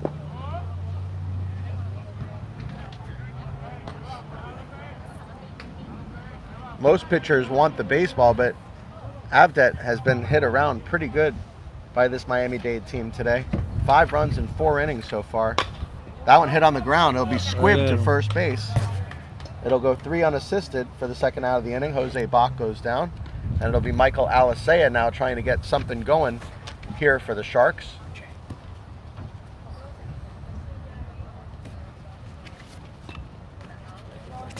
See it?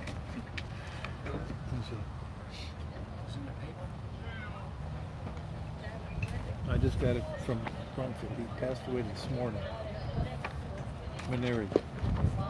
Bach watches that one go low. What? You know, Justin, it seems like Demi Maneri. Audet has started a lot of hitters off with these off-speed pitches, but Very he's not good able to field. throw them for a strike.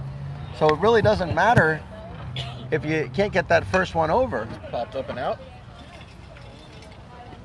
The off-speed pitch is only effective on the first pitch if you can throw it for a strike, and Audet has had a really hard time getting that first pitch over for a strike. And we'll see if the Sharks can take advantage here. That one's Did low. Alisea Did he go? He did. He did. He went. Count 1 and 2 to Bach now. Bach with 2 singles and has come around to score twice. for the Alisea. Sharks. Alisea. Oh, I'm sorry. Alisea.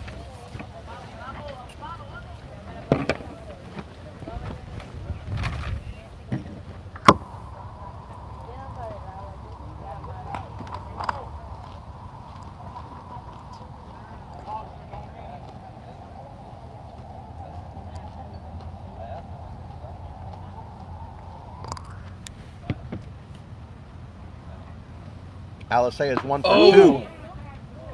Look That at hit it. Did the ball He's hit him? taking Yes, first. it did. Must He's have nicked the taking first. helmet.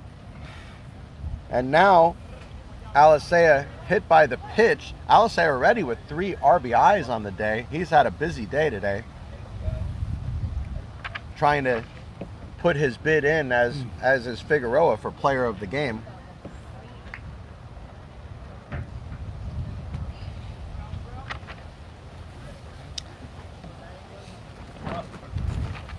And folks, we will try after the game to get an interview with Coach Danny Price.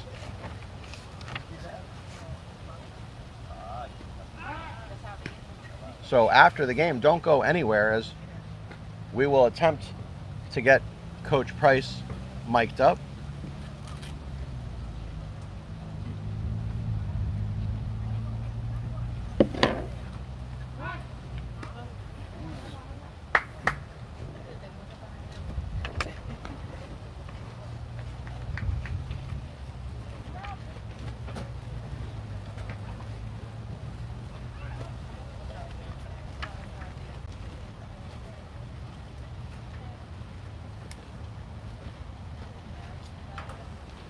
That one's way high.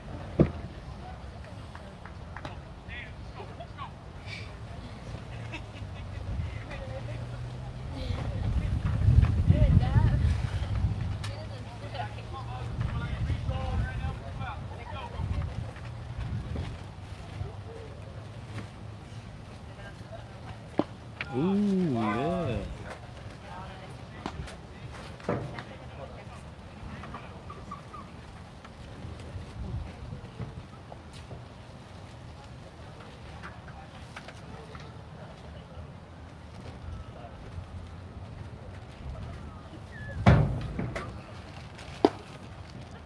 Goodbye. Watch as that one stay low. Yep. So the count 2-1 to Sujal Arias. Alisea at first base after being hit by a pitch. Most likely will be off with this pitch on a hit and run. Oh, Alisea stays put. big slice on that one. Is that just being up by 5 runs, Steve? I don't know what that was. It looked like a pretty good fastball to hit. And I threw it by him.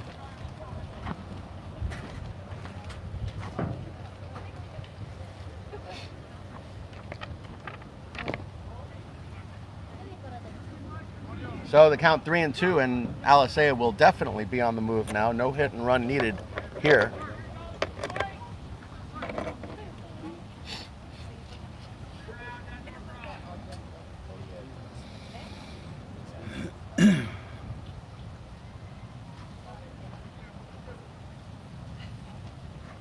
Big swing and a miss. He struck him out. That will do it. Good pitch. Well, the pattern continues. Miami-Dade scored in the first, did not score in the second, scored in the third, and now did not score in the fourth. So, Or the fifth. So look for. So it's actually the last 2 innings have been solid for Dade. Yeah, that's true. My mistake is he did hold them in the fifth as well on the strikeout by Arias. But I saw the same pattern, and I fully expected the Sharks to score in that last inning. But the Sharks continue to lead 5-0.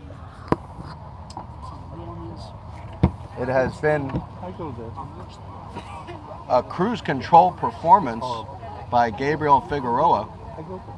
who has been absolutely masterful, now stepping out for his 6th inning of work. You come back here by Only thrown about 75 pitches, Justin, so you can imagine he's still fairly fresh.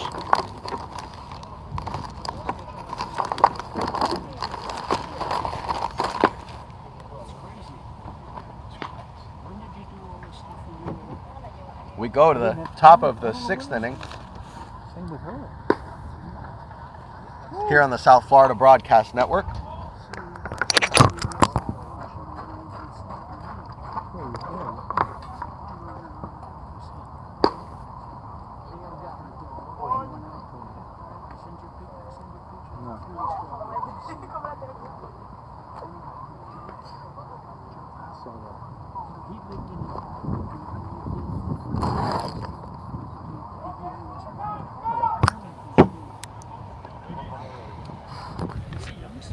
So here's the masher leading off, Jay. Cole Butcher. We'll see if they give him anything to hit. Honestly, at this point, there's no reason not to pitch to No, him. you got to pitch to him for sure. He's not going to walk him like he did. Oh, I don't think he would. He I did wouldn't be strike too him fair. out. I'd We'll go strike right him out at the him. Pitch second him time. hard inside. Let him pull it to right. Big swing and miss at the by him. fastball. Just challenge Throw him right that there. 90-mile-an-hour fastball and see what happens. Right, I agree. This one a little bit more inside, rather than in his hands. Although there was some good tailing motion on that fastball. Hard to pull it. He's going outside. Curveball in the dirt.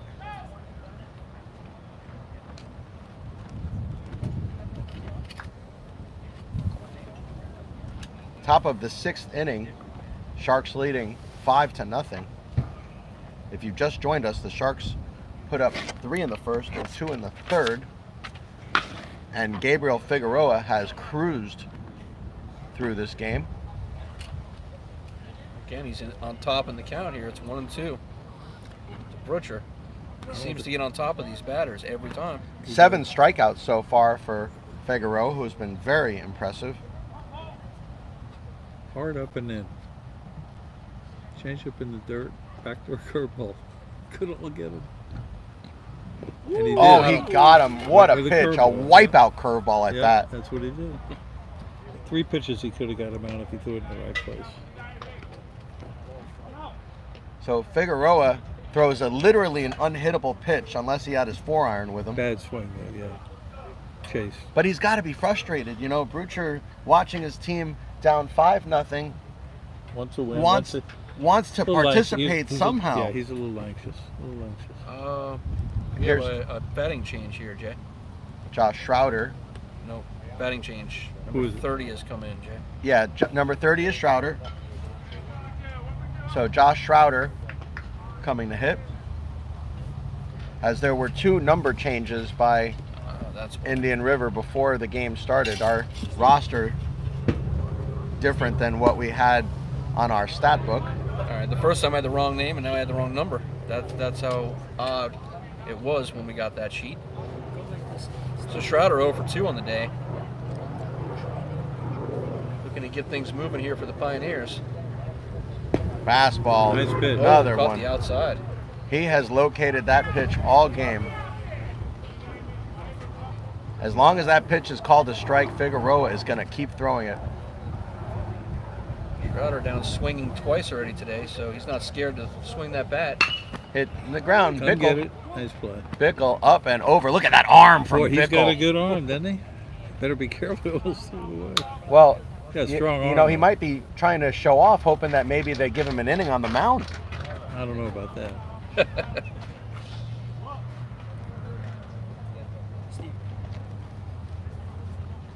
Sujal is looking back at Bickle saying, look, you know, I got a first base glove on, not a catcher's glove.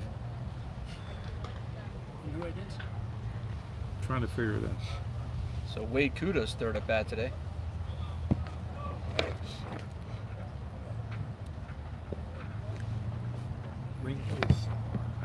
That one popped up. This will be a can of corn. Coming in 2 steps. And it was. And makes the catch is Cameron Wells, and that will do it. Another uneventful inning for Figueroa on the mound. Steve, I don't know, maybe they do let him go into the 7th. No runs again.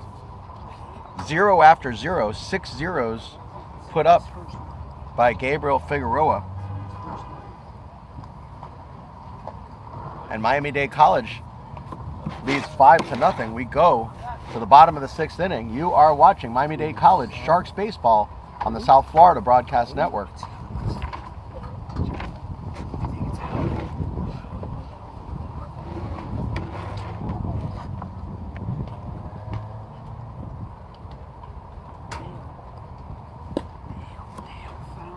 And Justin Audette coming out for his 6th inning of work. He is indeed. I don't know if this is Indian River trying to save their bullpen or if they believe that Audette might be their best chance of He's getting been out. good the last 2 innings. I mean, he might be getting stronger as the game goes. You never know.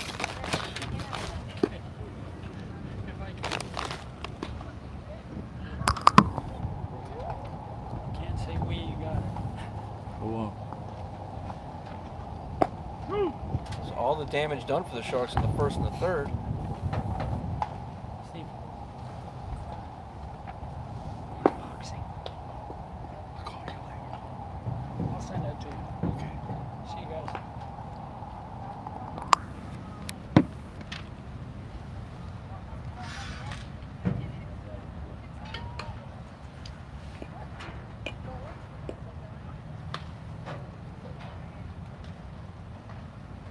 Christopher Bohr leading off for the Sharks here. In the bottom of the 6th with a 5-0 lead. Hits the ball to right center field, going back and coming back in and making the catch. Wind's not letting anything go out there. no, it's Wade really- Kuda started to go back and then realized that the ball was going to come right to him. Knocked it right down. 1 out, 1 pitch. Here's Nico with a strikeout and a double on the day. I'm gonna take bets that he's gonna hit another hard hit ball, either a double or a home run here. I'll bet he pulls it. What do you think? I'm not taking that bet because I've seen him pull almost every ball he's hit. I don't know that I've ever seen him I'll hit be one to the right surprised if side. he hits it to the right side. I don't think I've ever seen it. Let's see what happens. No. And there's that pull shot Short. up and over to He got first. jams a little bit. That's a nice arm for a little guy, sure. Well, Diego Arroyo finally looked comfortable making that play, as Arroyo has had some difficulties with the Miami-Dade College field today. That's 2 quick outs for the Pioneers. Not that the field's in any type of bad condition, because we know Miami-Dade College Field is one of the top playing surfaces in all of South Florida, other than Marlins Park. I would put this field against any field in South Florida. Without question. It's a major league field, and they got a great groundskeeper. Well, ballpark maintenance Fabulous. does a tremendous job. Kevin Hardy is considered the best in the business, and Without a doubt. anybody out there looking to work on their Wells field, chops to third.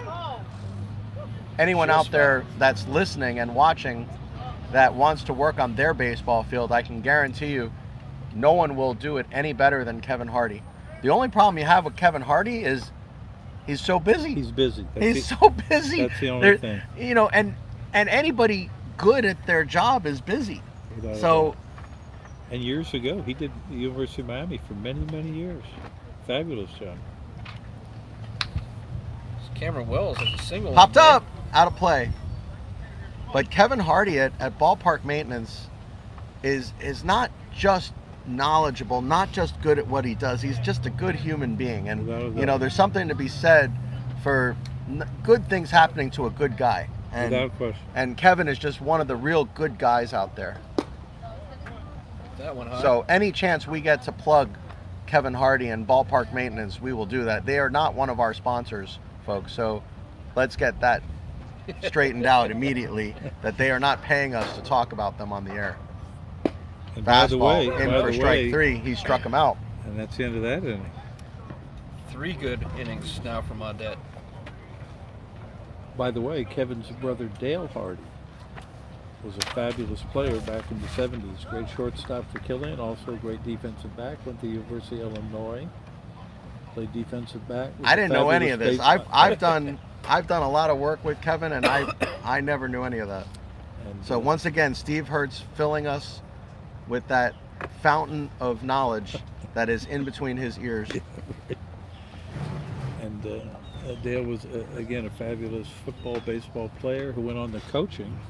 And when I was coaching in the early 80s at Southridge High School, he was an assistant of mine as a baseball coach. He was an assistant for Donnie Solinger at Southridge High School with football.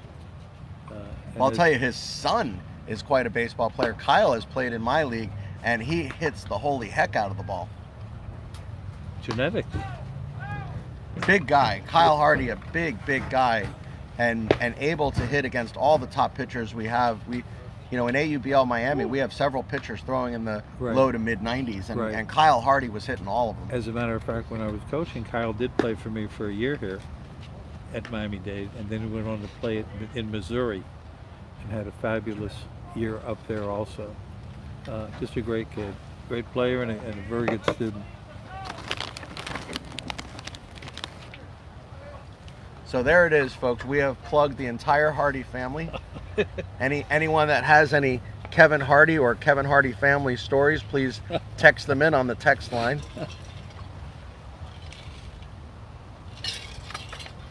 Candy Long wants to know, Steve, if you remember the baseball riddle that you stumped her with in Gainesville. Tell her to give me a hint. I don't remember. I think you just told her yourself. Oh, Remember, she's watching the broadcast and that's texting right. in on the. I don't text line. remember the riddle. I gotta know. So this is Levi's Aguila. Aguila was hit by a pitch his last at bat. Hit hard Nice to left shot. field, going back, shielding his eyes from the sun and making the catch with Bach. So, first out of the 7th inning, Miami-Dade leading 5-0.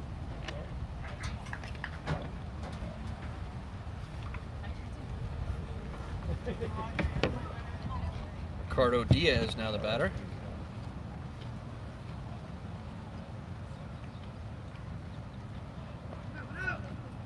Candy Figueroa says it still has going to do with strong. outs and runners. With what? Outs and runners. A riddle with outs and runners. You obviously stumped her with it. She stumped me coming back. I don't know what it is. You guys are even now, Candy. Yeah. 1-1. Outs and runners. Count 2-0 here. As Ricardo Diaz has popped up to second and also flied out to left.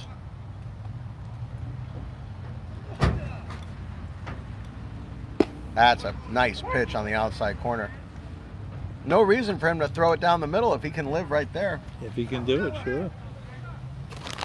I got to say, I've been very impressed, guys. Figueroa has been all he was advertised. Not ahead in this count for a change. Big swing at ball 3. Changes that quickly, though. This is now 2-2. Oh, I'm sorry. Yeah, 2-2. Yeah, it is. Yeah. Okay. Yeah. Yeah, Scoreboard went to 0 somehow. he swung at ball 3 there, guys.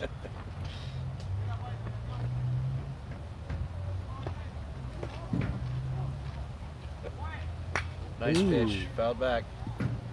Coming right at him. The sun's starting to peek its way through here at Miami-Dade College, as we have been blessed with cloud cover today, as it has been pretty hot out here, even though the wind has been pretty steady at about 15 miles an hour coming in from the east-southeast. Hit hard up the middle. That's going to be a That's base gonna go hit. Ricardo Diaz gets his first hit of the game and a 1-out single. He'll bring up Jackson Muldowney, who has had one of the other 4 hits of the game for Indian River.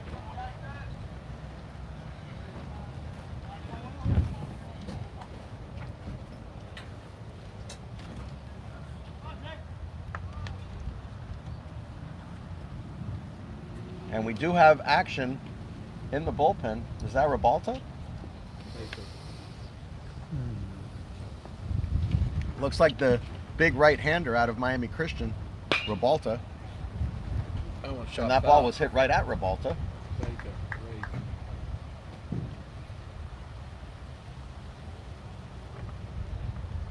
No, it is not Ribalta. It is.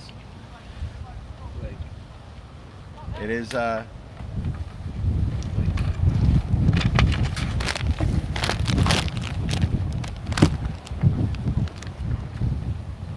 Blake Baker.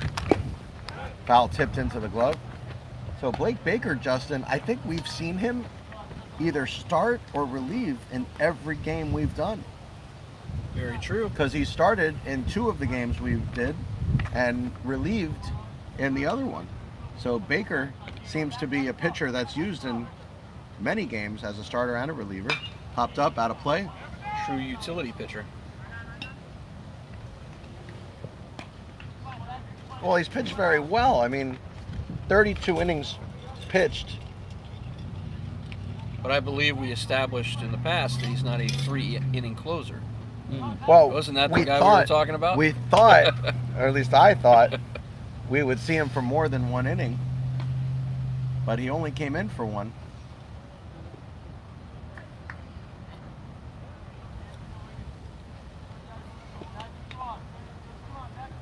Again, Figueroa on top of Muldowney.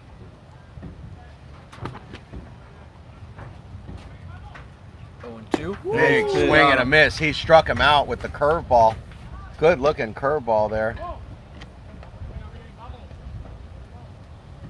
So 2 outs, bottom of the order, Jeremy Davis. This is the quietest dugout for Indian River I think we've ever seen, guys. Sure is. isn't it? Absolutely no chatter, no life. action. It's hard to The find movements- positives. The movements are very slow and very. It doesn't even look like they're playing a baseball game. Is it just that Figueroa has just taken the starch right out of them? I think so. I think so.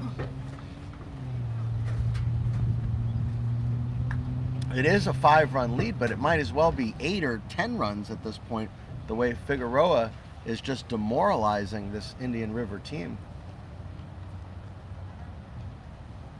Did he go? No.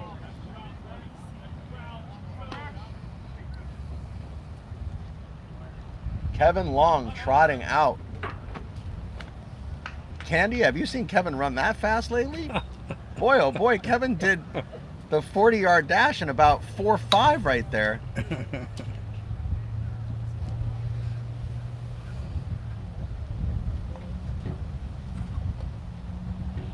I have to tell you, Justin, Jay, that 2004, when I hired Kevin Long to be the pitching coach, when I was here, and has done a fabulous job. Just it got better and better every year. He sent plenty of kids to Division I schools. He sent some of our guys into pro ball, 3 or 4 into the big leagues, and just does a tremendous job with the pitchers. I was lucky to have him from 2004 till I retired 2010. Well, some of it's his demeanor also, because Kevin's just a great guy. I mean, without question. Some of that I think is just his ability to communicate. Well, that's the whole thing. And it's not just the value of what's in his brain. It's not just pitches and X's and O's and this and that. It's communicating with the kids and getting them to buy in with what Which they is not need easy to do these days. No, to be successful is difficult, and to communicate with kids these days is hard. But he does a fabulous job with it. Steve, me and you have gone round and round on this. We have an entitled generation, and Kevin knows how to talk to these kids. Right. Different era. It's a different era. Check swing, fouled out of play. Full count. So Jeremy Davis, who struck out in the 3rd and doubled in the 5th, the only extra base hit today for Indian River, was stranded there. Indian River has not had a base runner to 3rd base today, guys. Runner Trying goes. to steal second. He has to come back. That's, I think, even more impressive that Indian River hasn't had a runner at 3rd today. No, 2 guys have made it to second. That's as far as they've gotten. I think that's why they're so dejected in the dugout there. Yeah, and the only reason the 2 guys made it to second is they put 2 hits together in the 3rd and had a double in the 5th, and that's been it. Figueroa's dominant today. Popped That up. up. You can hear mine, and Bach will come make the catch. That will do it. Another can of corn. 6 outs away. Another 0 on the board. Figueroa has gotten through the 7th inning. Justin, I think this is as far as we've seen any pitcher pitch for Miami-Dade this season. Yeah, I don't think we've seen anybody go more than 7. Only about 85, 90 pitches been thrown so far by Figueroa. So technically he could come out for an 8th inning. We'll see. I doubt it, but we'll see. I think if Miami-Dade puts up more runs here, he'll come off the mound. But if they stay at 5 runs, maybe we'll see him for an 8th. My guess will be he's out. He's done. This guy's coming in right here. Did anyone shake his hand? Were people in the dugout shaking his hand? That's what I'm looking I for. didn't see that. Because you know when the hands start getting You're done. shaken, You're done. you're coming out. I don't see any of the coaches shaking his hand.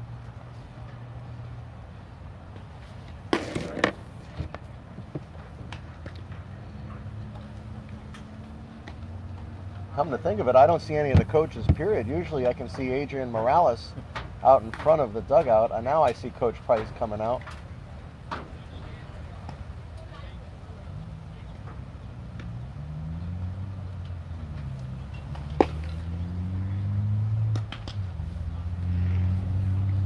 I love watching Coach Price talking with the players. Very animated with his hand gestures.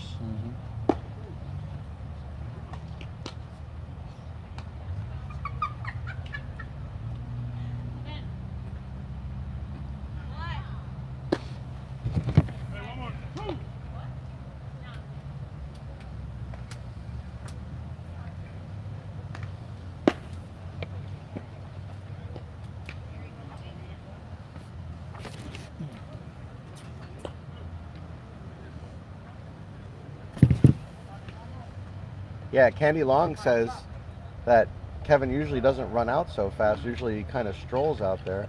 Usually you're right. And also says to you, Steve, thanks for giving Kevin the opportunity to come coach for you. I was lucky to have him for the 7-8 years that he was here, and he's been with Danny since 2011.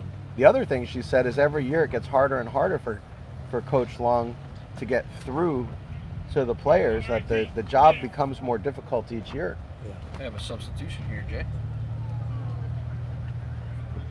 Juan Miguel Nunez Rodriguez says Nicolas Martinez El Abusador. So 18 has come in for Bickle. So Marvin De La Hoz has come in for Bickle and gets his first rip at it and hits it foul.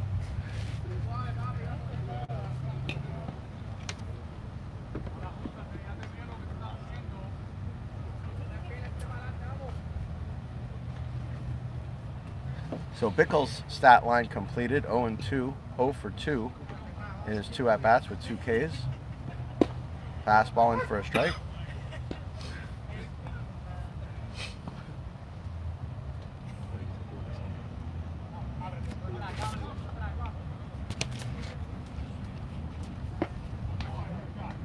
He struck him out. But guys, meanwhile, Dade's still on the mound too, so getting his 7th inning of work, and he strikes out De La Hoz.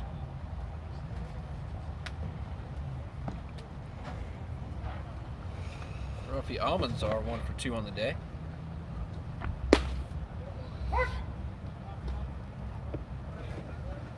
You know, Justin, the other thing you and I notice with the home plate umpires is how long it takes them to call a strike.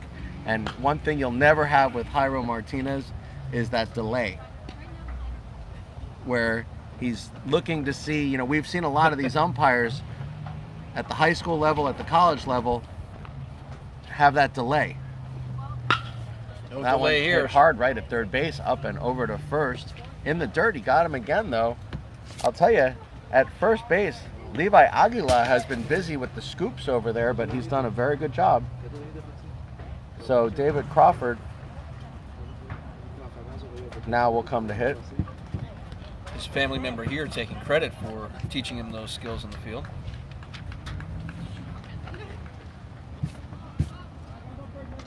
As he is part of the Indian River contingent that's made his way down to Dade County.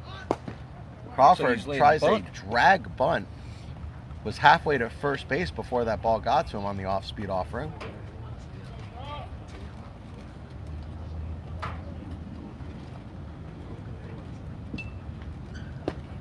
Dade throws a nice 2-seamer on the outside part of the plate. Count 0-2.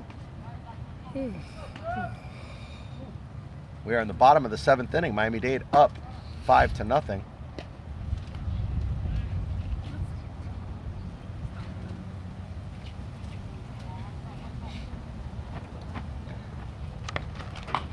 Nubbed that one foul.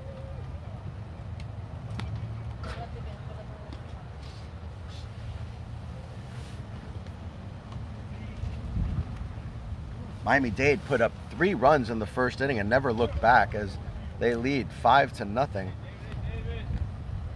It was 3 runs in the first, 2 runs in the third, which essentially, between the 5 runs and the pitching of Figueroa, completely demoralized this Indian River team. Oh, way inside on that pitch. And now the count full on Crawford. Coach Torrey for Indian River imploring his pitcher to not walk him. And he gave him the changeup and Nice struck him pitch. out. That will do it. So Miami-Dade goes down quietly here in the 7th. 4 solid innings now for Dade in a Indian row. River down to their final 6 outs here. Well, who's coming out to pitch? We got a new pitcher. Looks like Blake Baker on his way out. Steve Hertz was right, as usual. That is, in fact, Blake Baker.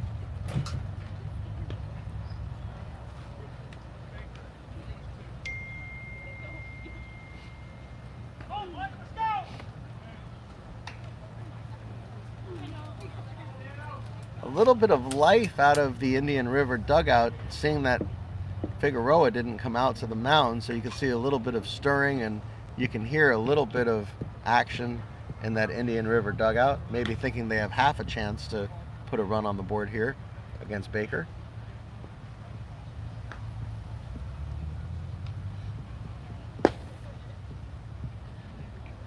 Baker, of course, has had great success in the games that we've done, and we've seen him pitch as a starter and a reliever,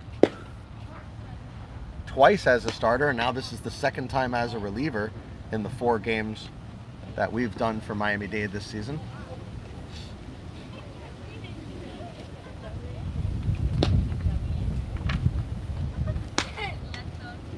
Cover the SPRP section on your fantasy baseball team, Jay. Starting pitcher, relief pitcher? Yes, sir. You almost stumped me there for a minute. Very few starting pitchers also qualify as relief pitchers, but Baker would be one. Well, he also, as a starter, pitches exclusively from the stretch, which is rare. Usually, pitchers that only throw from the stretch are relievers, but Baker, as a starter, only pitches from the stretch. So we go to the top of the 8th inning. Miami-Dade College leading 5-0. You are watching Miami-Dade College Sharks baseball on the South Florida Broadcast Network.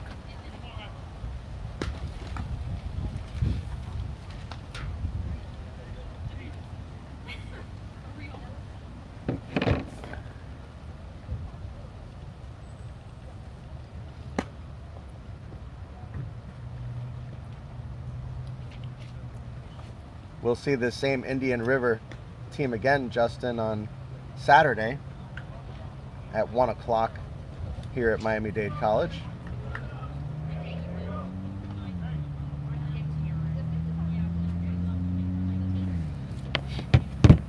Sandwiched in between, as we've seen also the oddity of the National Junior College Association schedule, that they have an away game in between the 2 home games. We saw that with Broward College, and now seeing that with Indian Correct. River. I would assume they're headed up there Friday. Is that correct, Jay?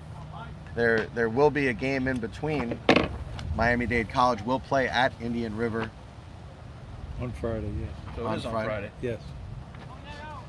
And After then- Saturday. and then Saturday come back here. The quick turnaround. Baker comes out firing strikes.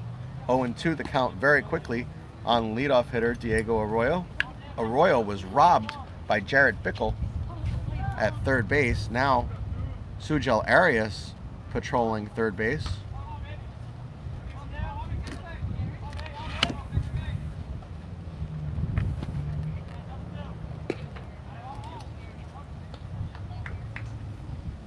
And that might be Bower at first base now. It looks like Christian Bower at first. So a couple of changes in the field for Coach Price and the Sharks. Big swing and a miss. He struck him out with the high heat. Sure did. And Sure that one did. goes into right field as Nico Martinez a little bit amped up on the throw to first base. I think it's De La Hole's at first base, Jay. And we'll get that for Looks you. like an 18 on his jersey. It's kind of hard to see from here. Looks like 18. Looks like 18, Yeah. and that's De La Hole's. So De La Hoz does take Say first that base. again. Here's Carter Chancey. Unfortunately, no one can see me smiling right now. Chancey did have a single back in the third. I'm sure it would have come out the same crooked way that it came out the first time if I had tried it again. So I figured it's better to be thought of a fool and keep my mouth shut than to open my mouth and remove all doubt. And There's a that shot, one and that's hit going to into get left down. field. Right in between the third baseman and the shortstop. That was told to me for the first time by my 6th grade teacher, Mrs. Barfield. That was told to me by my father about every other day.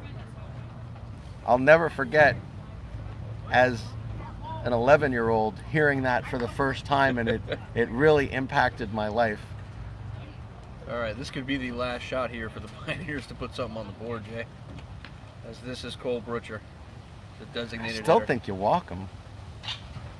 I don't see No, why. you're not welcome. Well, let him strike himself out. Yeah, he's 0 for 3 on the day. I You mean, go he has right a at it. 0 for There's a 2. fastball. Right at him. He's all twisted and turned today. He doesn't know what's coming. He's looking for fastballs and getting curveballs. He's looking for curveballs and getting fastballs. He doesn't know which end is up today, does Brucher? That was a pitch he should have swung at. And we saw that with Figueroa as well. There's another one. That's Another right by one. him. He's throwing a fastball right by him. With good movement. Yes.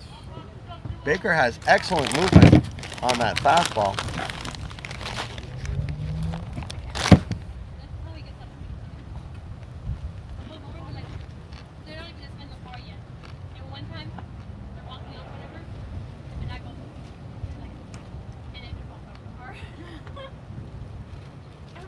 Baker takes an extra moment to gather himself and make sure that Carter Chansey isn't going anywhere.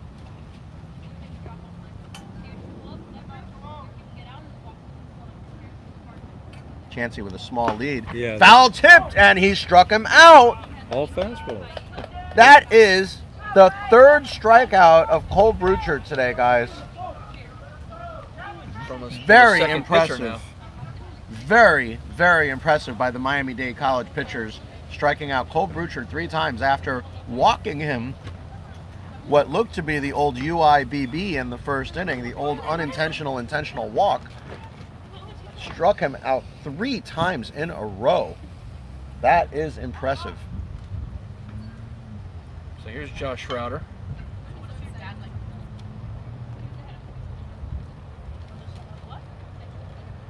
Hit hard to left field. Base This hit. is That'll going to get get down for a hit. So runners at first and second. This is about the closest they've come to scoring all day today. Right, this is as dangerous as they've been for the Sharks today. There's 2 on. Wade Kuda is 0 for 3. He struck out in the second, looking. Flied to center in the fourth, and flied to right in the sixth. Getting the ball in the air, guys, has not been a good idea today for either team. The ball's not traveling anywhere today. No, this wind's holding everything up in the air. Good pitch, but just a little low for ball 1.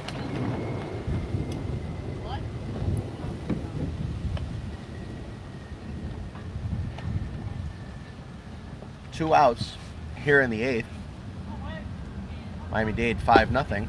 Nice fastball on the outside part of the plate. Baker, of course, throws in the low 90s as well. That last one coming in at 92 miles an hour.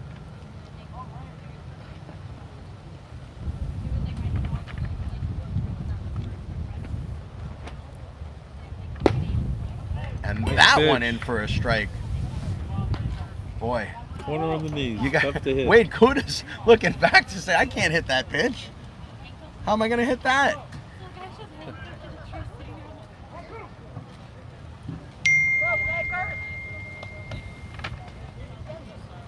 One more right here.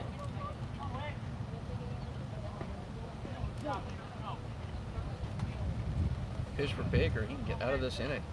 Hit to right field. That's That's gonna going to be be foul. close and just foul. Boy, that almost got a run and maybe 2 runs home. That was Could close. have tightened this game right up. And we've seen that even when Miami-Dade gets a lead late in the game, somehow the opponent finds their way back in. They do. And I know it's on the mind of the coaching staff.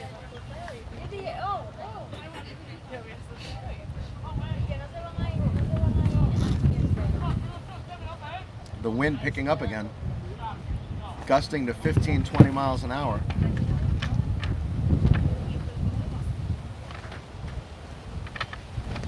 Curveball pounded into the ground. This is going to go foul. I'm concerned for Peanuts. The wind is Everything on the definitely picking table starting to up. Shift. become flying objects. We need to invest in some paperweights, guys. I think That's right. I think that's what we need out here. It's the next investment for our broadcast. Big swing and a miss. He struck him out, and that will do it. A 3-strikeout inning for Blake Baker. Sandwiched in between was a single by Chansey and a single by Schroeder, but Blake Baker does not ask anything of his defense and strikes out the side. Another 0 for Indian River. Miami-Dade continuing to lead 5-0. We go to the bottom of the 8th inning. You are watching Miami-Dade College Sharks baseball on the South Florida Broadcast Network. New pitcher. Jairo Martinez letting us know that there is a new pitcher. And it looks like it's going to be Looks like 12. Christopher That's what I got. Astosky. Christopher Astosky will come in to pitch. 12 1/3 innings this season, a 1-0 record, a 2.92 ERA, 11 strikeouts against 6 walks. Pretty impressive numbers from Astosky. They gotta test it out first and be like, exactly. Whenever you be like, come in.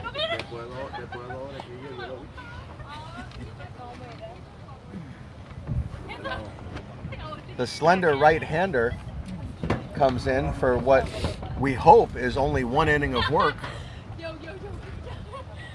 If there's more than 1 inning of work, that means something went terribly wrong. Terribly wrong. As Miami-Dade should not, at this point, have to bat in the 9th inning, we would hope.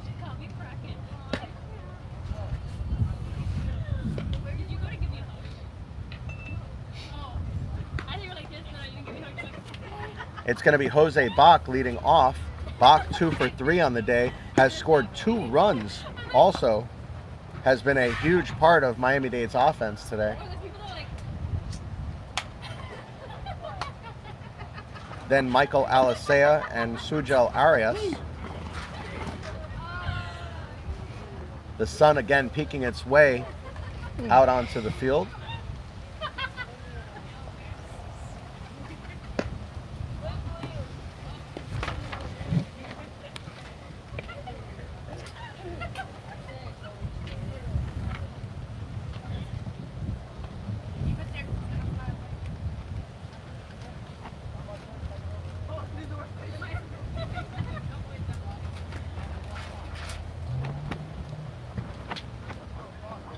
Candy Long, of course, disagreed what I said before and said, no, Jay, we let them in, have to stay focused. So Candy putting it back on Miami-Dade that us Outside. as a program and as players have to stay focused in these late inning situations and make sure that we don't let our opponents back in the game. And just remember, it's a 27-out game, guys. We're always, for these home games, we always have to get 27 outs. That's right. And maybe more, as we saw, and Bach hits that one again to first. It'll go 3-1. As we saw with our first game here, Justin, the game against Eastern Florida State, where Miami-Dade College had that game won, and Eastern Florida State in the 9th inning scored 2 runs to tie it up. And then eventually in the 10th inning, with bases loaded, it was leadoff man Steven Lugo with an inside the park home run, a grand slam to win the game. And that was gut-wrenching for Miami-Dade. Michael Alicea gets jammed and hits that one to center field. Hits it hard, but right at the center fielder, Carter Chansey. 2 quick outs in the inning for Miami-Dade. It's going to be Sujel Arias. 1 for 3 on the day is Arias. Singled in the first, bringing home Alicea, an RBI. Reached on an error in the 3rd and struck out in the 5th. Pops that one up. Miami-Dade swinging at the first pitch.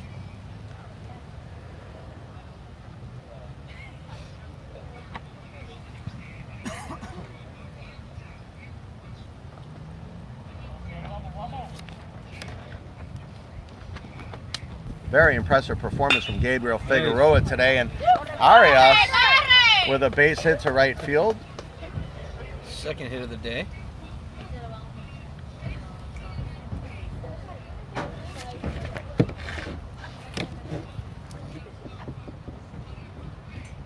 Here's Christopher Borer, the DH.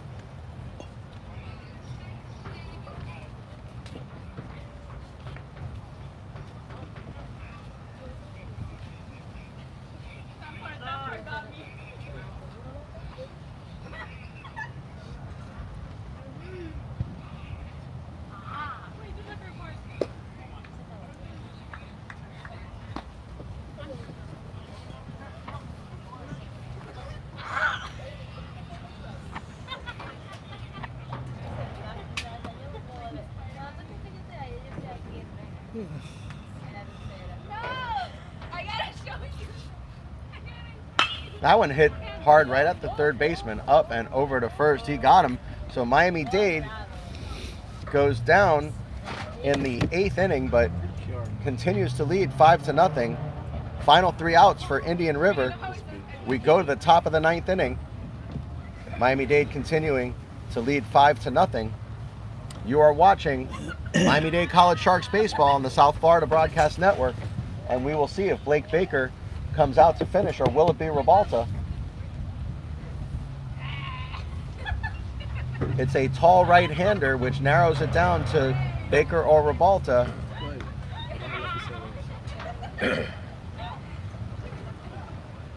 That's Looks Baker. like a 22. No, it's a 32. 32. Okay. So it'll be number 32 for the Sharks, which is the lefty. No, it is not. It is the righty.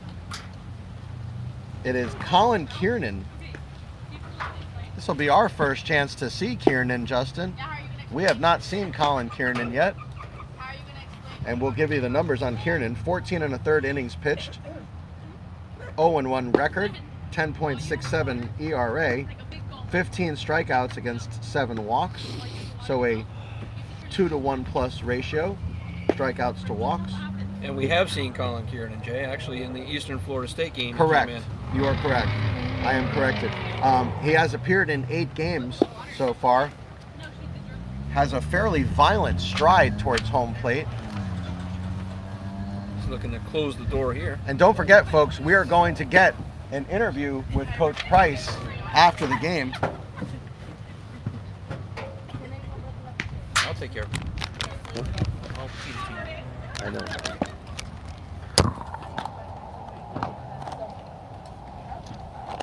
Amelia, can you go ask Miami-Dade to remind them that Coach Price immediately after the game will be interviewed?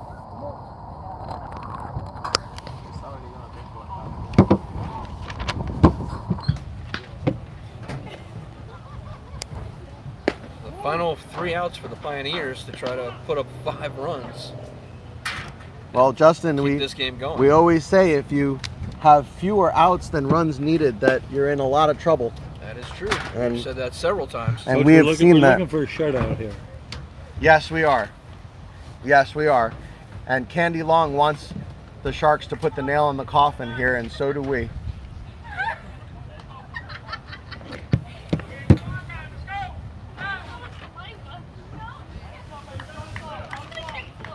So Levi's Aguila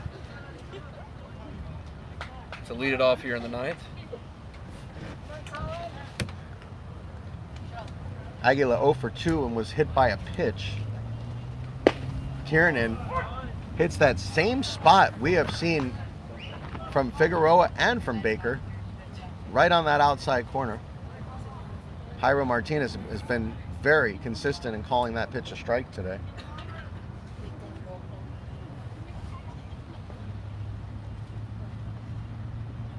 Another one. Right in there, again. same place. We got the good morning and the good afternoon, so hopefully we can get the good night. See if Kiernan buries that fastball in the same spot again.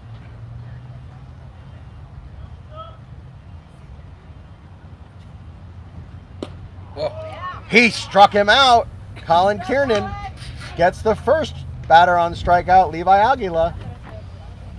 It's going to bring up Ricardo Diaz. How Diaz hard had a was that? single his last at bat. The velocity? Nueve? Huh? I was asking him how hard it was. I don't know. I can't. Could never say. How hard? What was the velocity? Ocho nueve? 85. Nueve? What is that? 85. So that last pitch hit 85. 85 miles an hour Okay. from Kiernan. Okay.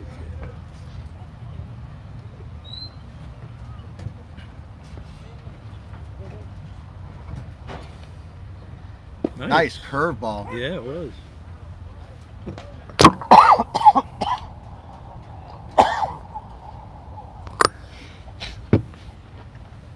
Kiernan has come in and thrown nothing but strikes.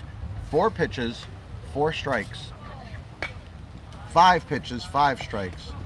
And that's what you want from your closer, right, Steve? You don't want messing around. You want right after him. He's going on the outside corner. Especially with a 5-0 lead. That's the only Coming thing you right ask. at him. That's Throw all strikes. you want. That's what you want your closer to do. Curveball in the dirt. Elevator fastball. Hit on the ground. This could do it. Alisea over to first, and that will do it. 2 outs in the inning. I apologize. 2 outs. It's going to be up to Jackson Muldowney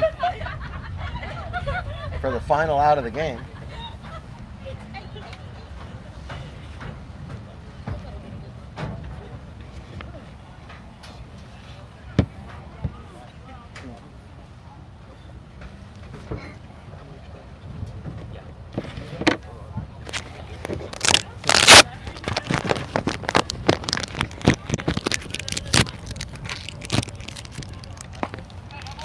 Get ahead. Come on.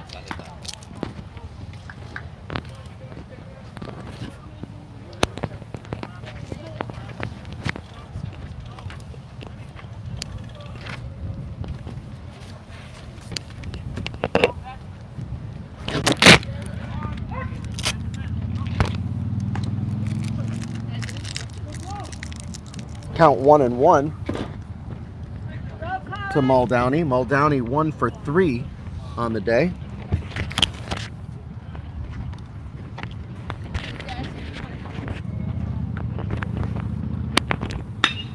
That one's popped up to right. This could do it. Back end, he makes the catch, and that will do it, folks. Miami-Dade College cruises to a 5-0 victory here today at Miami-Dade. It was all Figueroa, as Gabriel Figueroa, 7 innings pitched, no runs, 10 Ks, 1 walk.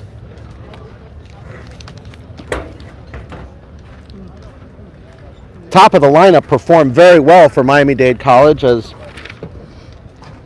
Crawford scored 2 runs, Bach scored 2 runs, and Alisea scored 1 run. So there's the 5 runs, guys, on our top 3 hitters. Miami-Dade defeats Indian River 5-0. We want to thank everybody for joining us today. We are going to go to our interview with Coach Price momentarily. The final score, 5-0 Sharks here on the South Florida Broadcast Network, and we will have our interview with Coach Price momentarily.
going, Coach? Good. Good pitch. Shutouts are good. They are good. Score about 20 runs, be better. Gonna have to be so official. I'll be right there, yeah.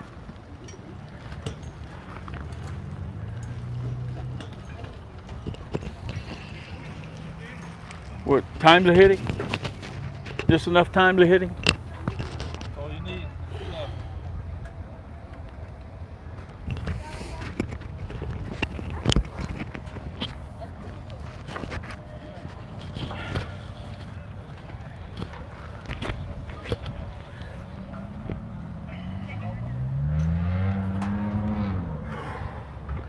Okay.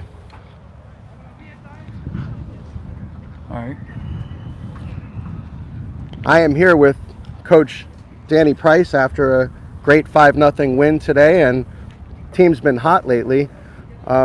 Give us an idea coming into today's game, confidence level of the team and the coaching staff, and what we've seen in the last 5 games here from this team. Well, we are playing with some confidence right now. There's no doubt, and we're trying to stay in the moment and trying to take one game at a time and really try to take a pitch at a time. And it's when you're coaching real young people, sometimes they can it's really hard to keep them there. I didn't like our approach today when we came out today, but it felt like we really had to get after them early, and I was glad to put a 3 spot on the game. I think it took some relief off us to get a 3 spot, then get a 2 spot, but I felt there was opportunities that we wasted that we could have scored. We had a leadoff double with Nico, and we didn't push that run across, and I think everything counts. And Indian River is not a bad ball club by no means, and they have been beating everybody, whether it's 2 out of 3 or 1 out of 3. They've beaten everybody, and they're at the end of their cycle where they played everybody in the conference, and so it's anybody's conference right now to be a champion. So we got to stick to it, and this is we got this cycle with the River, and then we got Palm Beach, and we would have gone through it all the way through. It seems like the 3 runs in the first inning, combined with the pitching of Gabriel Figueroa, was outstanding. Yes. The 2 combined seemed to really take the wind right out of Indian River, and it seemed like the game kind of took a path in Miami-Dade's favor right from the get-go, and the combination of the runs with Figueroa's pitching really just seemed to intimidate Indian River, is what we saw. Well, I don't know about intimidate, but pitching and defense is really a strong togetherness, and we've really been pitching and throwing the ball very well. And when you pitch and you play defense and they complement one another, and we've done a good job on the mound. It's just that today we got a couple timely hits, and they had a miscue, and we were able to take advantage of those things. So with those things, we came out on favor. So we were very happy to win, and I wish we could have taken advantage of a couple more situations. Well, the games that we have broadcasted so far, we have seen Miami-Dade get a lead, and then late in the game either becomes closer or even in some cases relinquish the lead. Was that in any way on your mind as you got into the later innings today? It's always on my mind that we got to score every time we can. We got to take advantage of our opponents, and we got to try to explore where their weaknesses are. And you really don't know that until you've played them a couple times and try to find where their shallow spots are. And we really didn't see where it was. I figured out a couple of things today that maybe it'll help us in the next couple of games. Top of the lineup really seemed to produce today. Sure did. All 5 runs coming from the first 3 hitters in the lineup. I noticed that also, and I noticed that also. The combination of David Crawford and Jose Bach seems to be a good one for you guys, as Crawford seems to get on base regularly, and then Bach, as a left-handed hitter, seems to hit the ball frequently into that hole between first and second base. Yes, he's done a good job, and Alisei has also done a good job, and we've been really kind of switching those things around, and I think that's probably the combination we're going to go for right now, and I think Alisei was going to catch today, but he had food poisoning just a couple of days ago, and he wasn't ready to go behind the plate. And then before the game, Nico got hit in the head with a baseball, and now he's going to get stitches in his eye. And so it's just always something. It's just been a year of injuries, but a lot of people go through those things. Well, we're just kind of hanging in there with all these things. And we know that you've had your share of injuries, but we've also seen a very versatile team. And we comment on our broadcast that you have several players that can play several different positions. How has that come into play in your thinking as a coach when you look at this team having such a versatile team? Well, Suhail, as you well know, has played third and first, and Alisea can catch and play second and third, and Jerry Bickle can play third and second, and Saharo, who's out now with a little muscle problem, he can play first base in the outfield, and it has really helped us that guys can do multiple things, and it's their attitude about being able to do those things. They're willing to do those things. They're willing to do whatever it takes to help us win. And that's the real key things, and I think that also helps us with the attitude that they're willing to get a bunt down.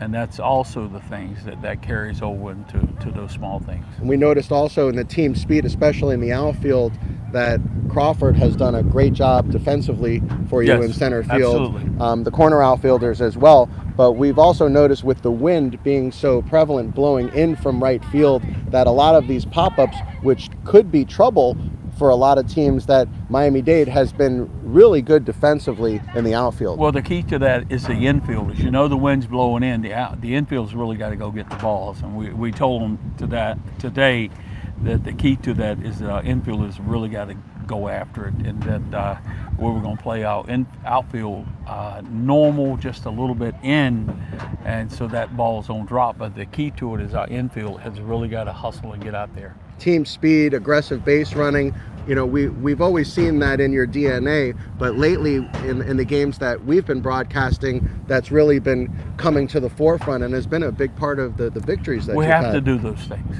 We need to do those things. That's part of what we have to do. We have to do the little things, and we have to do them very well. Well, congratulations on another great win today, Coach Price. We thank you for Always. taking a couple minutes with us on the South problem. Florida Broadcast Network, and look forward to more great wins coming up. I do too. Thank you very much. As always, thank you. Coach Danny Price. Good job.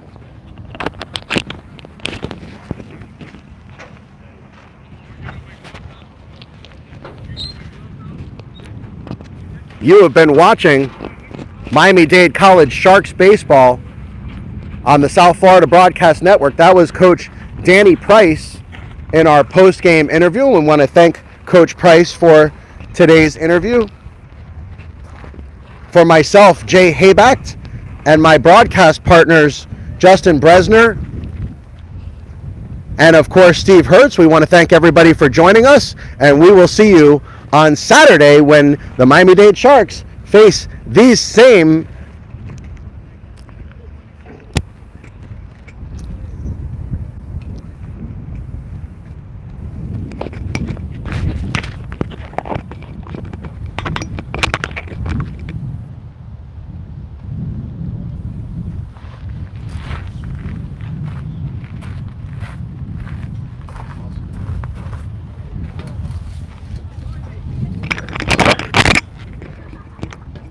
My apologies, folks. It'll be Indian River State again this Saturday, and we look forward to seeing you all at 1 o'clock right here at Miami-Dade College.